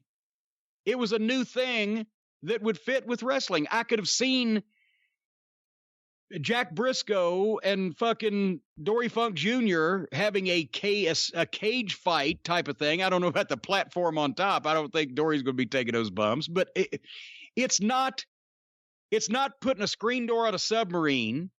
It's not putting a hat on a hat. It made sense. The gimmick and the setup made sense for the competitors involved, and it was a different take on cages, and it wasn't stupid. Am I just crazy here, or can people not see the fucking difference there? No, I love this. I'm, one of the soulless wrestling ghouls out there. Yes. That don't like all the comedy stuff. I thought this was exceptional. This was the best thing I've seen in a long time. And one of the great things about it is it didn't go too long. Like, it wouldn't work if it was just a half hour nonstop, because an MMA fight never goes that long. Yeah. It was rather brief. And the entire time, other than the break to check on the injury, which worked, it just felt like it was nonstop. It felt like these guys were really kicking the crap out of each other. Well, and when you say rather brief, for people who haven't seen it, it wasn't like 2 minutes, but it wasn't 30 minutes. It was start to finish of the match was maybe 10 or 12? Yeah, I was going to say 12 minutes or so, yeah. But it like you said, after the stoppage at the break for the knocked out tooth spot, which was better than them doing a double dive off the top of the thing and just laying there. At least they gave you some pithy thing to fucking go to the break with. Like you said, it was nonstop. They were going after it, and they were they were obviously selling and registering and reacting to what was happening, but there was action, and they were each seriously trying to beat the other one until one did. Imagine that. I thought it was great. I'm actually excited now to see more Timothy Thatcher. I hadn't watched that much of him before, but I'm intrigued by him now. I kind of want to see more. I do want to ask you, Jim, I guess this is a good opportunity to. One of the things that I thought did help the match was the idea that they now have some people in the crowd on WWE shows. Well, yes. And they have like a plexiglass barrier. So I guess, you can't spit at the wrestlers or something, or, breathe on them. But what did you think of that? The idea that there was some noise coming from the crowd, that now WWE on Raw, and they did here on NXT, they have people whether they're performance center wrestlers or whoever in the crowd. Well, that's the reason why I'd recorded NXT to begin with. I didn't know they were going to have an actual, revolutionary gimmick match on. I just said I heard that they were going to actually start doing that, which has been the one, consistent benefit or advantage that AEW has had, is that they've had some noise and some feedback. And golly, I can't remember, but it was some perceptive podcaster a number of weeks ago when this whole thing started that said, they got 100 wrestlers under contract nobody's ever seen. If they just put some of them out there, like the UFC Tough Enough, or was it Tough Enough? What the goddamn was the fucking series for UFC that? Ultimate Fighter. Ultimate Fighter, thank you. Where they were having gym fights, but the other fighters were around. That's the analogy I drew. That's what they're doing. That's what AEW has been doing. It's not as sterile and antiseptic, and that's not a pun with the virus, but it's just not so quiet and just clean and just empty and silent, and it's soulless. It has some oomph because there you've got some feedback. Even if it's not 10,000 people, it's still people registering and reacting to what's going on. And with something like this also, this lent itself to being like an Ultimate Fighter match with the other fighters in the gym, as the audience. So it definitely adds to it. And if this had been on the other channel, this same match, they would have been up on the platform. They would have instantly been diving off the platform. They would have been out on the floor outside the fucking thing. Then they'd have got back in and done some bullshit that, just went on and on and on, took every bump they could figure out, made everything meaningless, and then, had a bunch of guys run in and dive off the top of the fucking thing. This is when you have some restraint and you're building something. This is what you fucking do. And it worked, and it was great, and it was different. So it can be done. You just have to actually, have, I guess, some type of seriousness about what you're thinking about, and also have the mental level of someone over the age of 13 that thinks that it's funny that guys change clothes when they're thrown in the ice machine. I don't fucking know. What do you got? Well, that's pretty much what I had. You want to get some questions? That's what I'm asking you. What do you got? Let's take some questions. Questions from the cult members. Now, let me just say here at the top that one of the reasons why this episode was delayed a day is that we've had very busy weeks. We hate to deprive the listeners of the shows, but we've had very busy weeks. And with that busyness, I know you haven't paid very close attention to social media and a lot of the things happening. So over the past couple of days, I have not. I tweet generally when I'm printing orders out very early in the morning, and then I might come back at night to check things. But I've been incommunicado for a few days for most things. I guess I'll ask you about this. Have you heard about Ryback, the former Ryback? I don't know if he's still Ryback, making comments about you. I have not. Now, let me ask one of these questions. This is and Ryback, wasn't Ryback the guy that, when he left the WWF, he was pissed because he said everybody on the card should get paid the same from the first match to the main event because we're all contributing to the show? Or was that him? You know what? Now that you say that, that does sound right. I haven't thought about that in a while. That may have been him. Because I don't know this fucking guy. So, and I haven't actually, I haven't seen him wrestle, but I heard CM Punk wasn't fond of his work. That's all I really know. This question was sent in the cornydrivethrough@gmail.com from William Cahill in Glasgow, Scotland. I caught a segment on Ryback's podcast. Well, boy, does everyone have a podcast now? I'm pretty sure. Well, once it's successful for somebody like us, everybody's got to jump on the band. I don't mind people riding on the bandwagon. I wish they'd quit dragging their feet. I can't get everybody over at once. I watched a segment of Ryback's show where he and his co-host basically berate you for 13 minutes over your comments on Becky Lynch. Basically, Ryback is telling us that you make these comments and cause controversy for attention and to make money. He goes on to say that your fan base basically thrive on this. In parentheses, it says, so insulting me indirectly. Speaks about you being misogynistic. about how Brian and yourself are a gimmick to get views and attention, and speak about how you're immature. He also mentions that Santino... So he's a friend of a lot of my favorite people. Let me rephrase that. He also mentioned Santino and how someone is going to eventually beat the fuck out of you, and how you keep your head down around other talent. And then it says in parentheses, even though he does mention that you confronted Santino, so that's conflicting. They also bring up shit stain momentarily for someone who doesn't care less about you, and that's a quote. He certainly does seem to know an awful lot about you and clearly doesn't mind speaking about you on the air. What are your thoughts on this complete idiot, Jim? Have you ever had any extended interaction with him? And then I have another quote here from these comments that I thought was funny, where he says, there's a direct quote, people listen to what Jim's going to insult this week. And he's done it with me on things that weren't even true. And then it says, one of the examples, he's just a big steroid idiot. What? Oh, I said that about him? I guess you said that about him at some point. That sounds kind of bland for me, doesn't it? I bet it was probably more complicated than that, but he just couldn't retain it. So he culled that out of it as a summation. I wish him nothing but love and happiness. I hope he could find peace in his life, because he just comes off like the most miserable human being on the existence of the planet. And I would hate to personally go the road of just talking shit about everyone to get people to listen to me. I think that is just lowbrow. It's not needed. So he basically says that we're just doing a show here. We're just making up and not really saying what we think here on the program. We're just making this up. These people are not really doing these things that we're talking about. We're just making it all up. First of all, I'm trying to think, even at a fan fest or a convention or whatever, I've never met this guy. As I said, I don't think I've ever seen him wrestle, because was he part of any of our WWE viewing experiments? No. He's been gone since then, right? He's been gone for a while from there. Yeah. I've heard he was the guy that CM Punk said he almost killed him and he was a reckless twat. I've heard he was the guy that we mentioned this on the show, which is probably where I did the fucking promo that got him pissed at me, where he said that he thought everybody on the card from first match to last should get paid the same thing because they're all contributing to the show.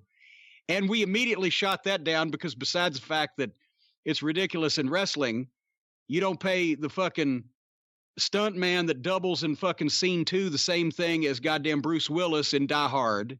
So he's just a fucking idiot. And maybe the steroids rattled his fucking brain. But I can't really rebut him as a person, because I know nothing about him to criticize and knock and insult in a creative way. He is right that people listen to the show to hear me take the piss out of shit. But the problem is, like a lot of these people, either to make them feel better about themselves or their friends that I knock or whatever, they put the cart before the horse. They think that I say these things to get people to listen. Unfortunately, it's the other way around, Fatback. That should be his name from now on, Fatback. That was some Fatback. Lamont, give me some Fatback. And Ripple. Or give me some champagne and Ripple. They call it Sham Pipple. Or eggnog and Ripple. They call it egg nipple. I used to love Sanford & Son. But anyway, Fatback. I say these things because it's my opinion and people listen to them, because I'm the only one that's not full of shit. And I'm sorry if you think that I'm so misogynistic, because you probably are friends of Becky. I guess they work together. So maybe he's one of these people. Oh, he shouldn't have said that. I don't give a fuck. And I don't know don't know anything about Ryback or how to respond to him in a creative fashion. But they just can't get over the fact that people think these things about them and their fucking efforts in this business, and that somebody actually expresses an honest opinion. Say, oh, he's just saying that shit so people will listen to him. No, people listen to me because I say this shit, because that's the way I really feel. I could give a fuck whether any of y'all like me or not. I could give a fuck whether y'all drop over and turn blue and burst into flames. Does not matter to me. I'm done trying to make excuses for people. As I said last week on the program, I put one guy over. I say, oh, this guy's got some talent. I turn on the fucking internet the next week. He's working with the Invisible Man. So I'm not going to say anything good about anybody else from now on, actually, because it makes me look bad when they do something stupid. But no, fatback, I don't make shit up. I see it and I respond to it. If you don't like what I have to say, I hate that because I'm trying to be positive. But of all the people that ain't going to beat the fuck out of me, you're one of them. Or if you want to, then what's that phrase I've heard? I'm going to see how much money you got, motherfucker. Good God. Eddie, I keep my head down around it. He's never been around me. I've said... I mean, I think people have told stories about some of the things I've said to people. I don't go just in trying to pick fucking fights with people, but if I see somebody that I've been meaning to say something to for a while, chances are I'm going to say it to them. That has happened many times in the past. But I try to get along and be positive. If I go somewhere, just because there's some asswipe that is a piece of shit on the fucking second match, I'm not going to disrupt the whole goddamn show to tell him. But I don't shy away from controversy. All right, well, there's the attention you were seeking, Ryback. Let's get another question here. It's fatback. Fatback? It's fatback. Bareback. No, I think it's just fatback. All right, well, our next question was sent in to Corny Drive-Thru. Because you know them steroids, they give you a problem sometimes with going bareback. Shouldn't it be pimpleback? If we're talking steroids? There you go. That's another one. That's another one. But, you know, we should get a sponsor that manufactures skincare products so we could send Fatback some for them steroid bumps he's got. Our next question was sent in the Corny Drive-Thru at gmail.com from Dennis Bird. I was wondering about your thoughts on Ricky Steamboat. If you ever knew him or any stories, he's one of my favorites, and it's a shame he never won a world title. Boy, this... What? What the fuck? One of my favorite wrestlers ever. I was in a coma for the first 6 months of 1989, but otherwise than that, I've followed his career with great intent. I mean, I love Ricky Steamboat as a professional wrestler. He was a gold standard for an in-ring babyface worker. Also a great person. I've always enjoyed being around him. I've, met him first actually when he came to WCW in '89, and we were in and out, so I didn't get to know him very well there. But then over the intervening 30 years or whatever, I've gotten a chance to work with him on a number of independent events and been around him for some productions. He's a great guy, great shape, youthful looking. He was the dragon, man. But just in the ring, I mean, he and Youngblood were very overlooked as an all-time great babyface team. Youngblood was good too, but there he's, next to fucking Steamboat. They had a great run. It just didn't last long enough in enough places besides the Carolinas for a lot of people to see him. But I mean, you can't. The only bad thing I've ever said about Ricky Steamboat, it wasn't about him. It was just about, Jim Herd and Ricky's ex-wife Bonnie collaborating to fucking bury him as the family man in, WCW in '89 when he, there he's coming to the ring with little Ricky and the dragon outfit and Bonnie in the ball gown. And then here comes Flair with the fucking models that everybody just was convinced that he was just fucking the hell out of that night. It goddamn custom made everything. And it made the heel the babyface and the babyface the heel. But it was botched, but the matches were that Flair and Steamboat had those number of matches in '89, and some of the house shows were fabulous too. But just that they had that trilogy on pay-per-view, even though the company, let them down in terms of it didn't draw because it was the TBS, the start of the TBS era and nothing could draw. But those matches are the gold standard for pro wrestling. I don't know that wrestling ever got any better and could still be taken all the way through as a complete contest. Any match after Flair and Steamboat that was better I'm not talking about in a straight out bloody brawl, violent grudge match way, but just in a fucking work rate way, as the kids say, work rate. They went as far as you could go, cooperating without obvious cooperation to put the entertainment into wrestling and still make it look like a contest. I think that to me has always been the perfect balance. I think, that what's gone on past that has tipped over into, well, I think I saw through it, but it was the gold standard for what anybody in the ring was capable of doing at that time.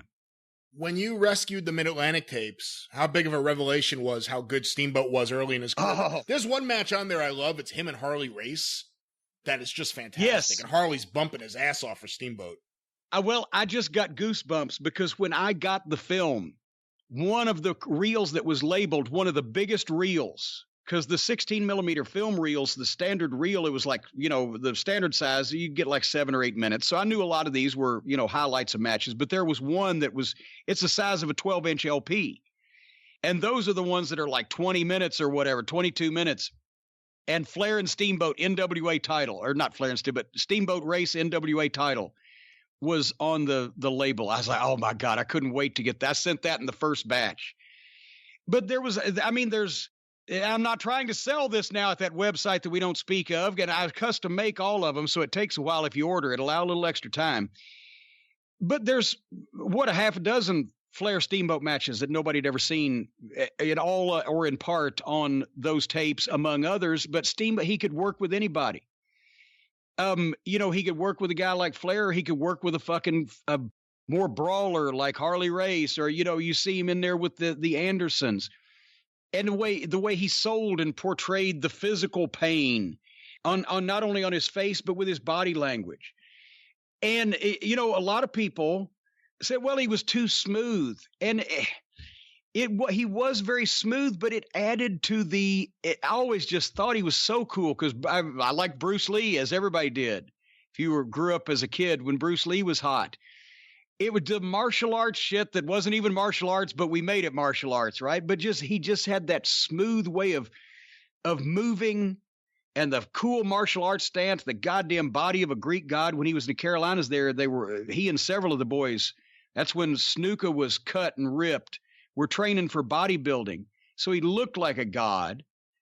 And then also his promos, he could fire up, but at the same time, he had that snatch the pebble from my hand, grasshopper tone. Like he was the dragon. He fit. What you got when you looked at him and saw him wrestle and heard him talk was the impression that he was who he was purported to be. Ricky the Dragon Steamboat was fucking cool. To me.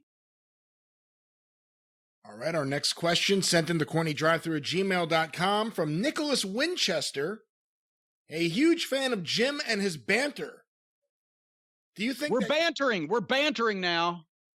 Do you think that Kevin Nash and Scott Hall or Eric Bischoff was most responsible for the demise of WCW? Also, how would you have brought in Bret Hart after the screw job? Well, I think we can take poor Scott Hall out of that accusation. I don't think he killed the company, and Nash didn't get the book until they were already downhill, right? Out of those three, I mean, you can place a lot of blame obviously on Jim Herd, as we have many times, for starting the whole thing off in such a hole.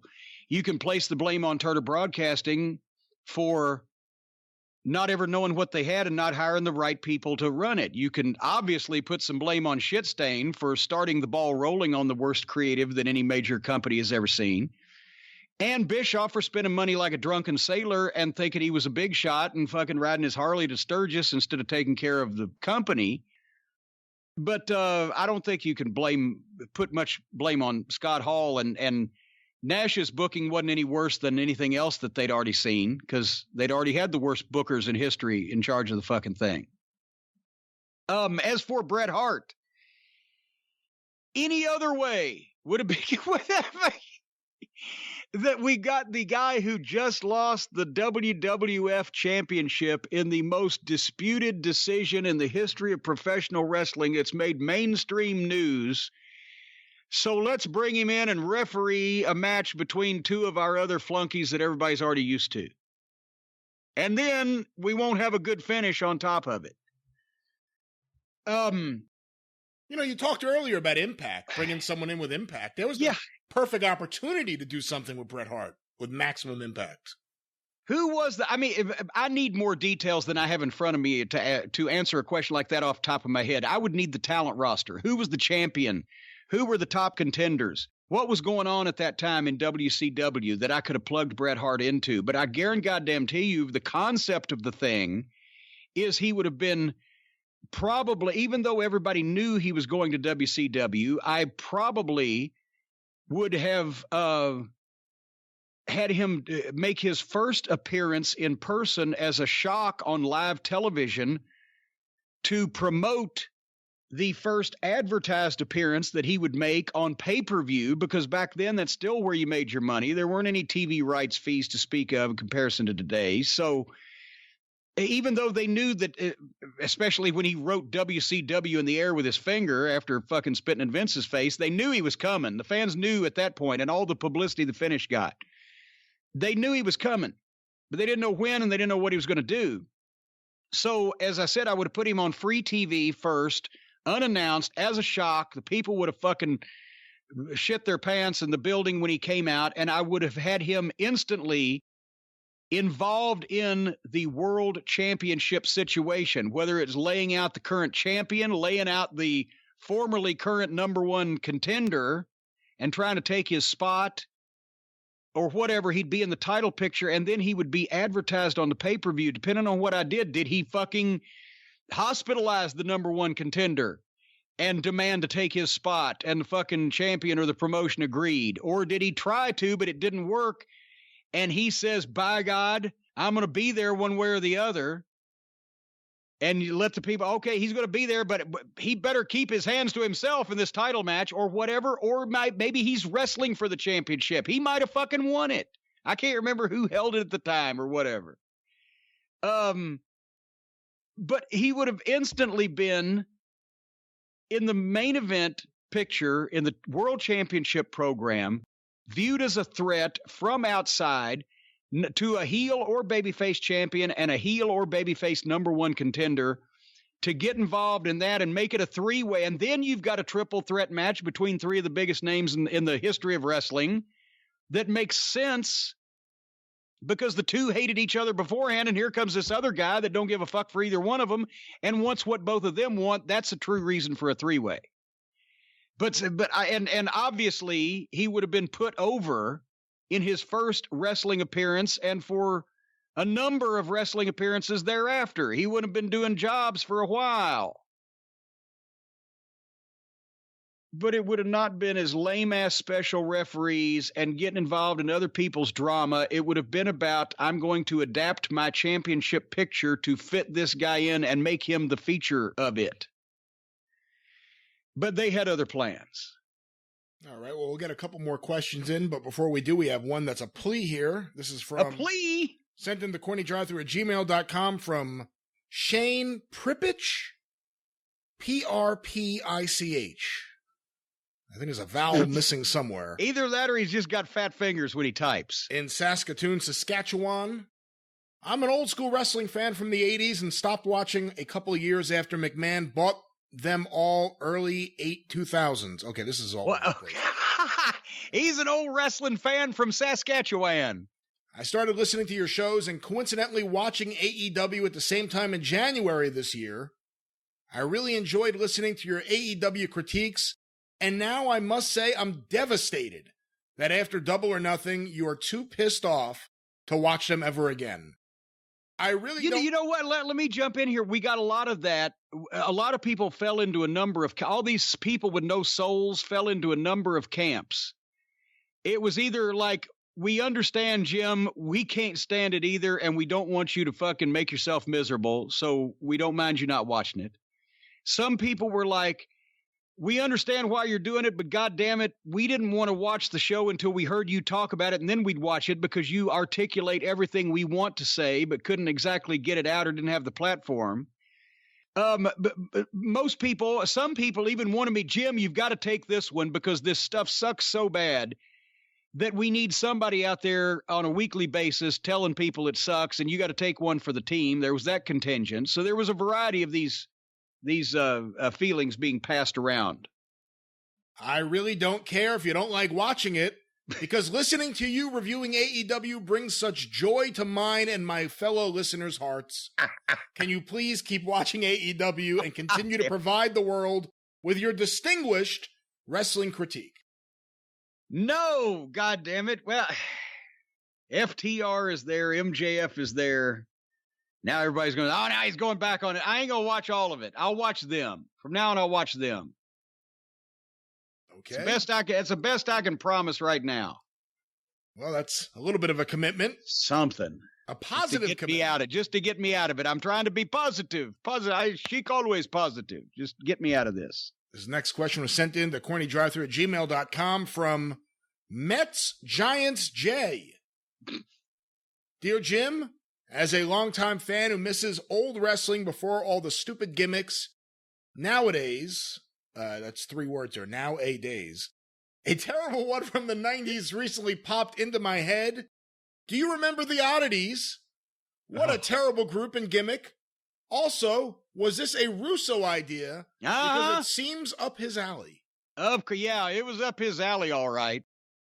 There was a number of things I'd like to send up that alley after the fucking Oddities. I liked all the people in the fucking group, but it was just so stupid. It was more of his goddamn Jerry Springer shit. Poor Luna got fixed up in it. Poor old Giant Silva, Paulo, he was in it. John Tenta, bless him. Yeah. And then that's when he actually, and of course, because dipshits from New York, Howard Stern is his god. He fancied himself Howard Stern for a while. Shit stain. Remember when he went to WCW and he wouldn't have anybody around like me and Bruce and JR and Vince that would just verbally eviscerate him, at least behind the scenes, and make him feel like a piece of shit for dressing like a goof. He grew his hair out and he's trying to wear the coats and look like Howard Stern. Remember that? Anyway, he got the goddamn, not only he put the Oddities together, but then got all the fucking Howard Stern characters, the crackhead dwarf and the fucking insane clown goofs. Beetlejuice. And the actual legitimate pinhead Beetlejuice, and all these fucking freaks and goofs to come out with the Oddities. And they were there to be with the Oddities. I've told this story, but Jim Ross is in one of these arenas the day of Raw. And he's got his books out. This is when he was the one who was not only booking the live events, as well as being the lead announcer and host of the show, but he figured the payoffs as head of talent relations. He's trying to figure out the fucking payoffs in one of these locker rooms, and across the hall are the goddamn Stern goofs with the insane clown posse and the fucking pinhead and the crackhead dwarf who had either Tourette's or had damaged his brain from drug use. So he would just every once in a while go, whoop, whoop, whoop, like that and jerk his head around and everything and make these noises. And I'm going back and forth down the hall from the interview room to wherever, producifying things. And every time I go, I'm looking on the left and there's this smell. They're burning something in this fucking locker room. It wasn't weed. I don't know what the fuck it was. And they're goddamn obviously just the scum of the earth. The whole fucking bunch of them. And they're making all these noises and fucking just a joke. And on the right-hand side is JR with his pen and his fucking book, and he's trying to figure out the payoffs. And from this room's coming, whoop, whoop, whoop, whoop, that, and all the fuck, all that shit, and the insane clown posse. And finally, I'm coming back from the interview room down the other way, and I got there right when JR jumped up and slammed the fucking door. I'm surprised it didn't come off the fucking hinges. Like, goddamn, I can't even have any fucking air in this place without hearing the goddamn Tourette syndrome-ridden pinhead or the crackheads from the Howard Stern show that goddamn Russo has foisted off on us. What was this question about? The Oddities. The Oddities. I loved all those individuals, but he just made it a joke group where it was just, and there was nothing meant to be taken seriously. And they never, here you've got a 7'5" giant that weighs 400 and something pounds. You've got John Tenta, who's big as a fucking house. Who else was in it? I can't remember. Luna was the best worker of the bunch of them. But you can't even fucking figure out a way to get some heat on them as heels. He made them baby faces that danced around. And there's Giant Silva trying to fucking dance, which was like me trying to fucking moonwalk. It did nothing to draw any money. It made the whole show look like fucking idiocy. And it was also, he could hang out with people from the Howard Stern show. One thing I remember about the Oddities, of course, John Tenta's character was Golga. And I remember that because Dennis Carluzzo had a bootleg Golga. Yeah, that's right. I think Ricky O may have played Golga at least a few times. He was a generic brand version of Golga. All you needed was a mask and a Cartman doll, and you were Golga. Yeah, the people in Wildwood, New Jersey didn't even get the real Golga. A couple more. Yeah, John Tenta, an actual fucking a rare gaijin who became a decorated sumo, a fucking main event fucking pro wrestler for years, and he's out there hugging a Cartman doll and dancing around with pinheads and fucking crack addicts. And a decorated amateur wrestler. You know, that's one of the interesting things. Going back and watching Mid-South Wrestling each week with Mike Mills for the Mid-South Wrestling Television Review podcast, Watts is talking about John Tenta on commentary when he was in school. Like, oh, the John Tenta heavyweight, he's amazing. You know, that's probably the first ever mention of John Tenta on a professional wrestling show, years before he actually debuted. I guarantee you Watts wouldn't have been talking about him if it was Golga. Well, speaking of Watts, this next question was sent in to cornydrivethrough@gmail.com from Joey Watts.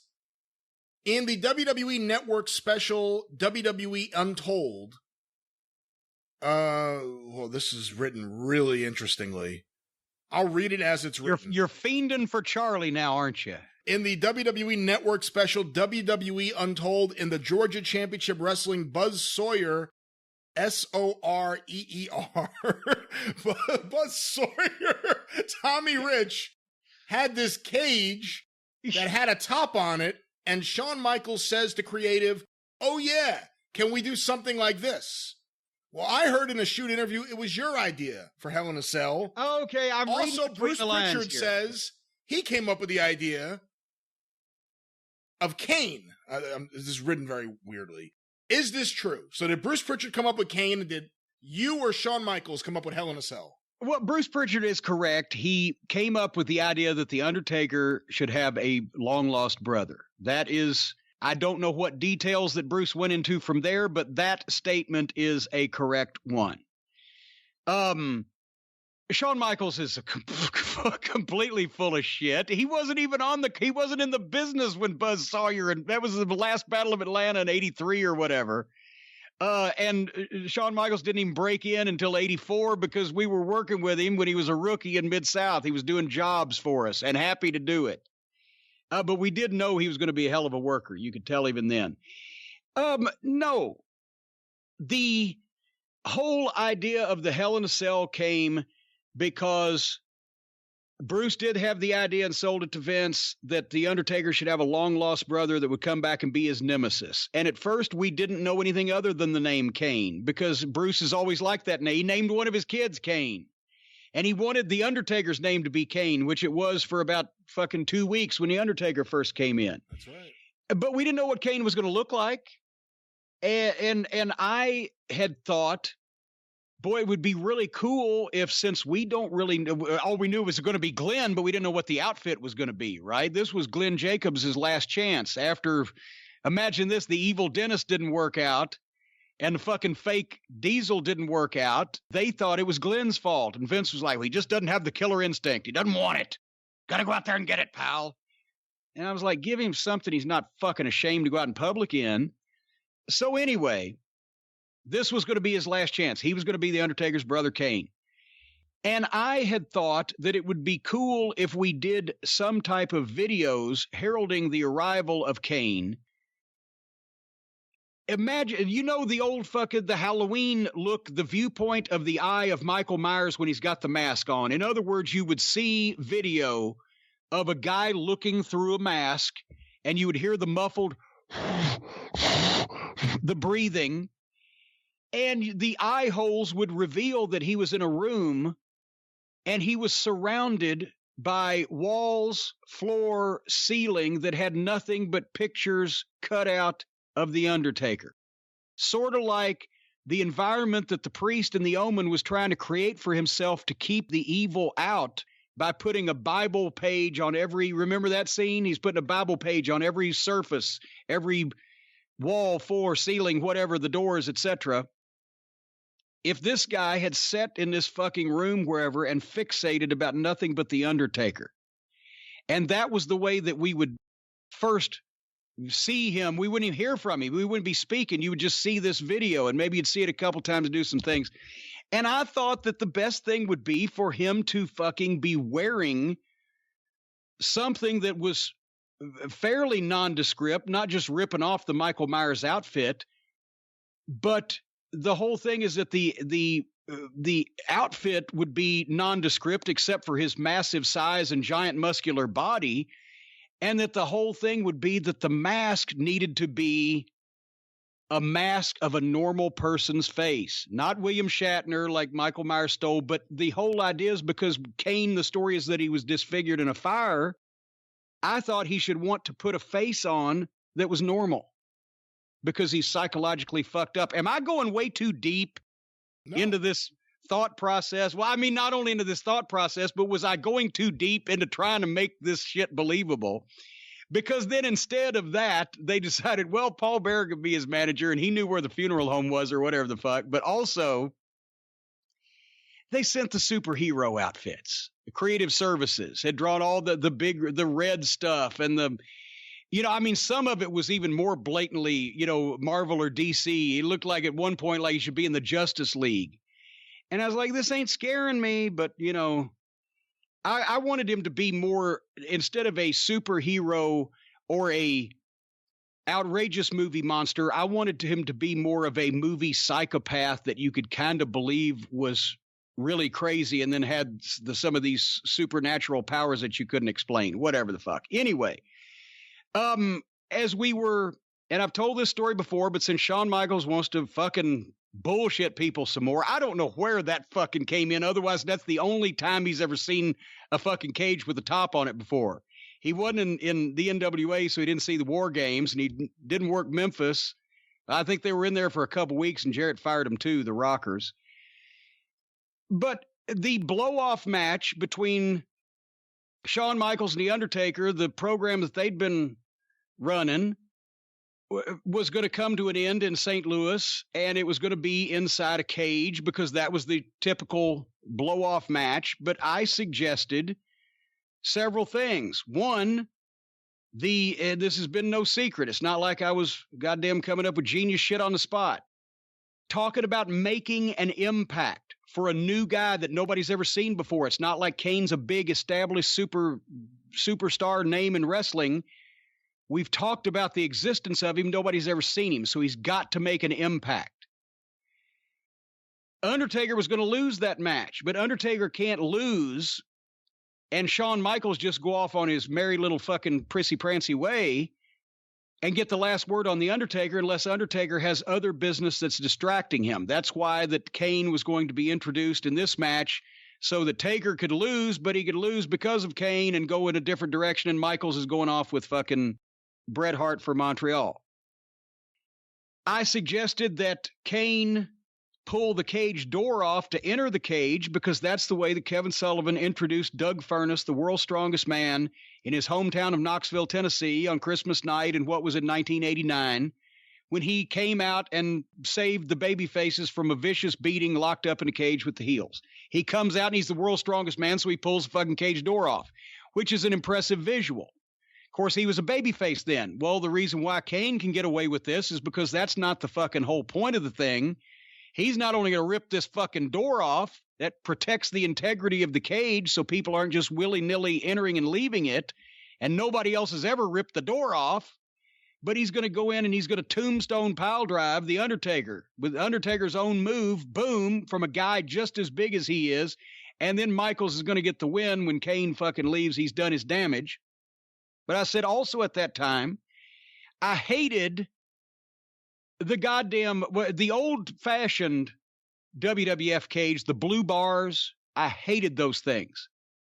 The blue metal bars, they weighed tons. They were hard to set up. They wouldn't work with you. You try running into one of those things. You know where they used to take Flair and run him into the fucking cyclone fence? And he'd take the big fucking face bump and he'd get some color and et cetera, or any of the heels, right? You try, the chain link gives with you. You try running into that blue thing they used to have in the Hulk Hogan, King Kong Bundy days. It was solid as a fucking rock and steel. It just looked so cartoony. Chain link fence looks fucking rough. Blue steel bars looked gaga to me. They tried to give us one of those when they didn't use them anymore. Tried to give us one for OVW. I said I wouldn't have it. I wouldn't use it. And if you sent it down here, I wouldn't accept it. But anyway, instead of a cage match of this magnitude, it's pay-per-view. Cage matches have already been done to death. Let's jazz this thing up a little bit.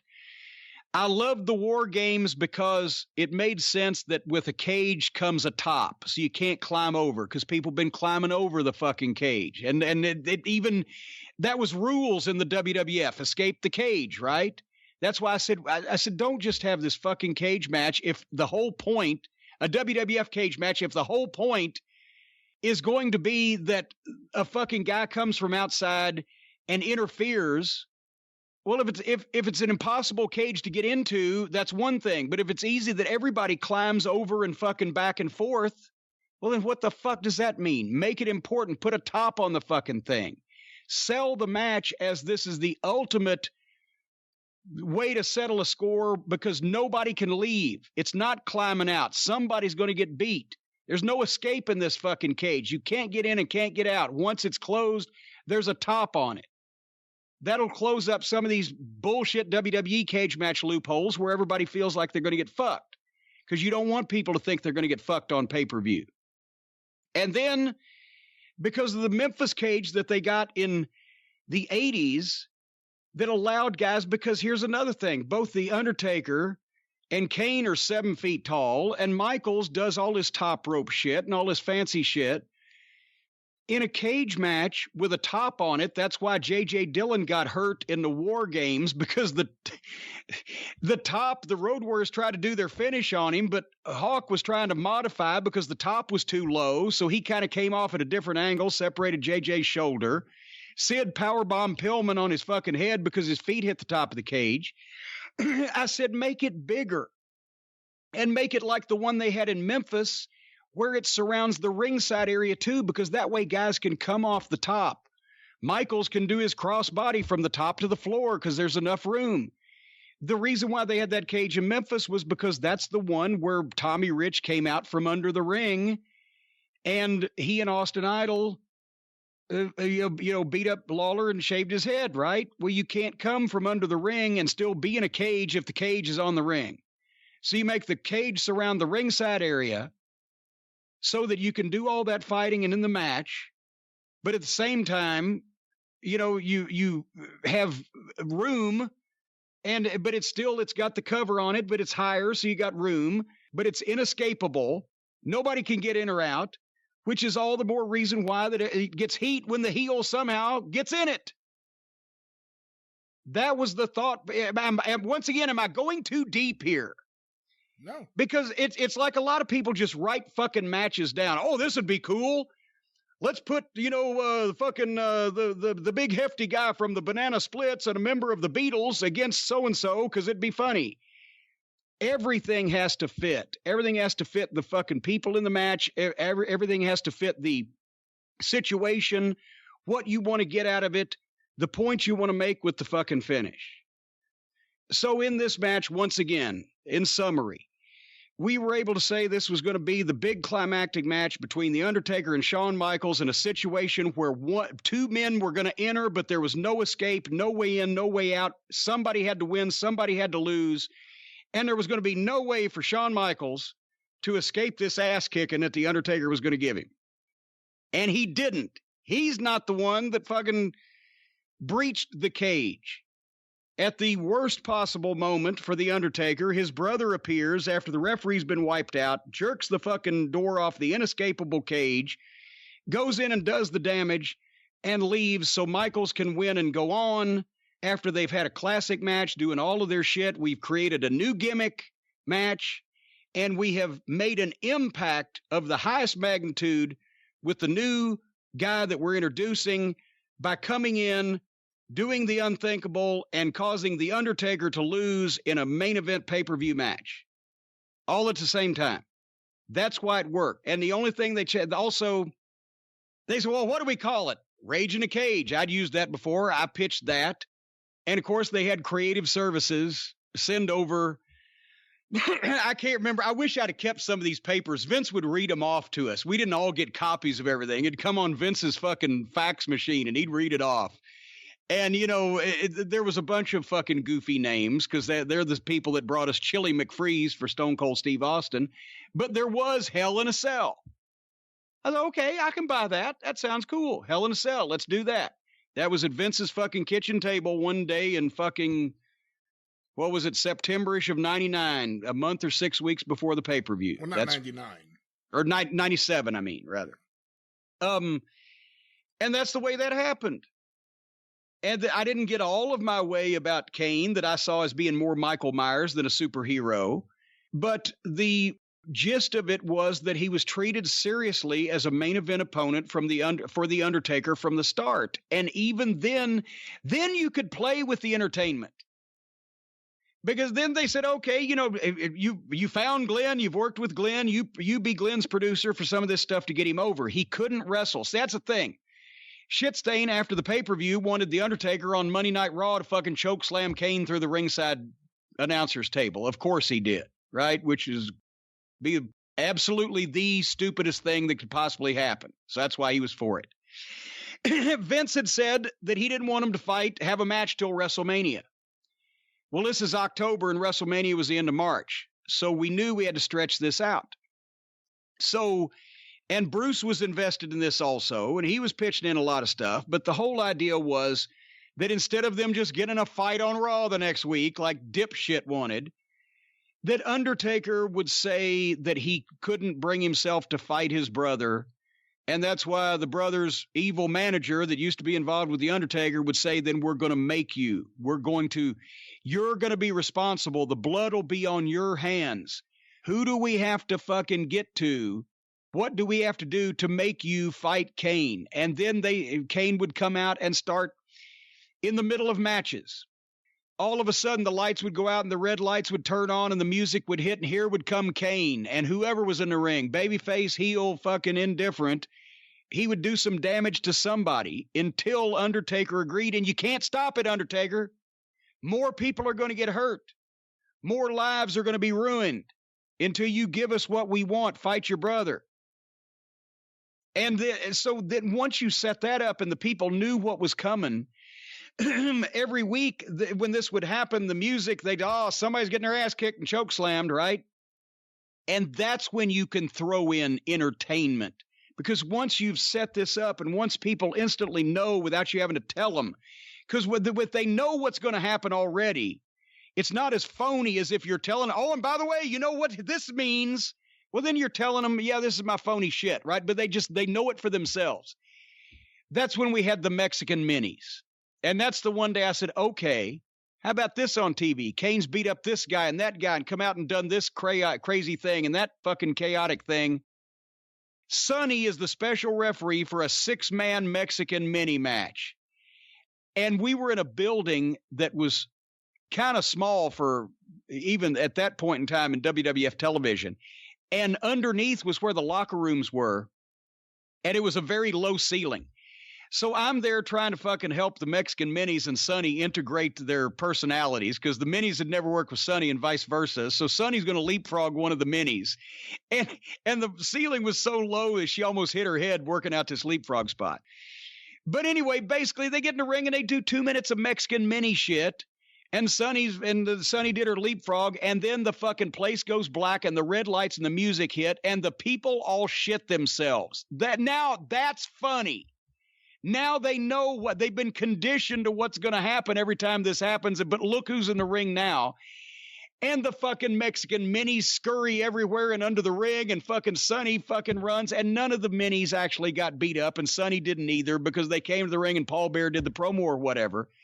But the people were going crazy, not knowing whether to laugh or cry, just at the idea that here comes Kane. It was a fucking pop and it was entertaining, but it didn't kill the fucking gimmick, didn't kill the business, didn't make everything look stupid. It was funny in the context of the situation. I loved shit like that. And I loved the early Kane and for the first few years of Kane. And then once they took the mask off and he wasn't disfigured, but he kind of was, but then it was in his heart. And then I liked it even when he could talk with the fucking, the automatic throat gimmick. That was cool that had never been done before. But then all of a sudden he could talk again. They've over the next 20 years, they just rewrote his story so much. I hate shit like that because no, once you've exposed something as being not what you told it was, it never has the same fucking luster. And I've always despised that in movies, TV shows. When I was 7 years old and they changed fucking characters in Bewitched, I fucking got hot because I said, it's not Darren. It's ruined. It's killed for me now. I've always been very literal minded and very serious, but that's also what you need to be when you're examining things from all sides and from a perspective. And that's what you need to do with wrestling. As I've illustrated, you don't just write shit down. You never book a match unless you know the finish. I'm not talking about the exact finish, especially on preliminary matches. I'm talking about you never write a match down unless you know who's going over. And if you book a main event match, you need to have a pretty good idea of the finish in your head. Who's going over and what's the other guy's out? If the heel's going over, how does he get heat on it? How does he make the fuck? If the babyface is going over, what's he foiling? I never booked Smoky Mountain Wrestling matches or big OVW matches unless I knew the finish. And I tried, even though I was asked to pitch in on many, as part of the creative team, a lot of the big WWF matches. We always knew who was going to go over. We may not know how, and Vince may not agree to one of us telling him how until the final minute. And that always made me nervous because I always liked to have the finish set when I booked the fucking match and advertised it. But you always knew who was going to win, who was going to lose, because you can't just fucking do this shit the day of. Well, let's see what we're going to do today. Oh, that's a cool stipulation. Let's write that down. Everything has to work together. And that thought process is what went into Hell in a Cell. And I think that you can see that same thought process, especially in the 90s when Michaels had no thought process. Otherwise, where can I get more somas? Was a lot more complicated and a lot more fitting to the situation than, yeah, Tommy Rich and Buzz Sawyer had a cage like that in Atlanta. Fuck. Okay, well, whether you're a fan of Dick York or Dick Sargent, we answer more questions like this on the drive-thru each and every week on Monday. You can send your questions to cornydrivethru@gmail.com. We have a whole bunch for this week, but Jim, I think that's it for this soulful edition of The Experience. But we were still positive, right? I think so. Were we positive? Chic want to be positive. All righty, well then I'll take back over. You're the host of the drive-thru and I'm the star. I'm the host here and you're the thorn in my various orifices. Anyway, for those of you with or without souls, we love you anyway if you're listening to us and agree with us. If you don't agree with us, fuck you. And you can find more of this exciting content next week on The Experience when we once again will try to be as positive as possible given the circumstances. Stay healthy and stay safe, everybody. Otherwise than that, that's my public service announcement for the day. Until next week, or the drive-thru, whichever one comes first. Thank you. Fuck you. Bye-bye, everybody.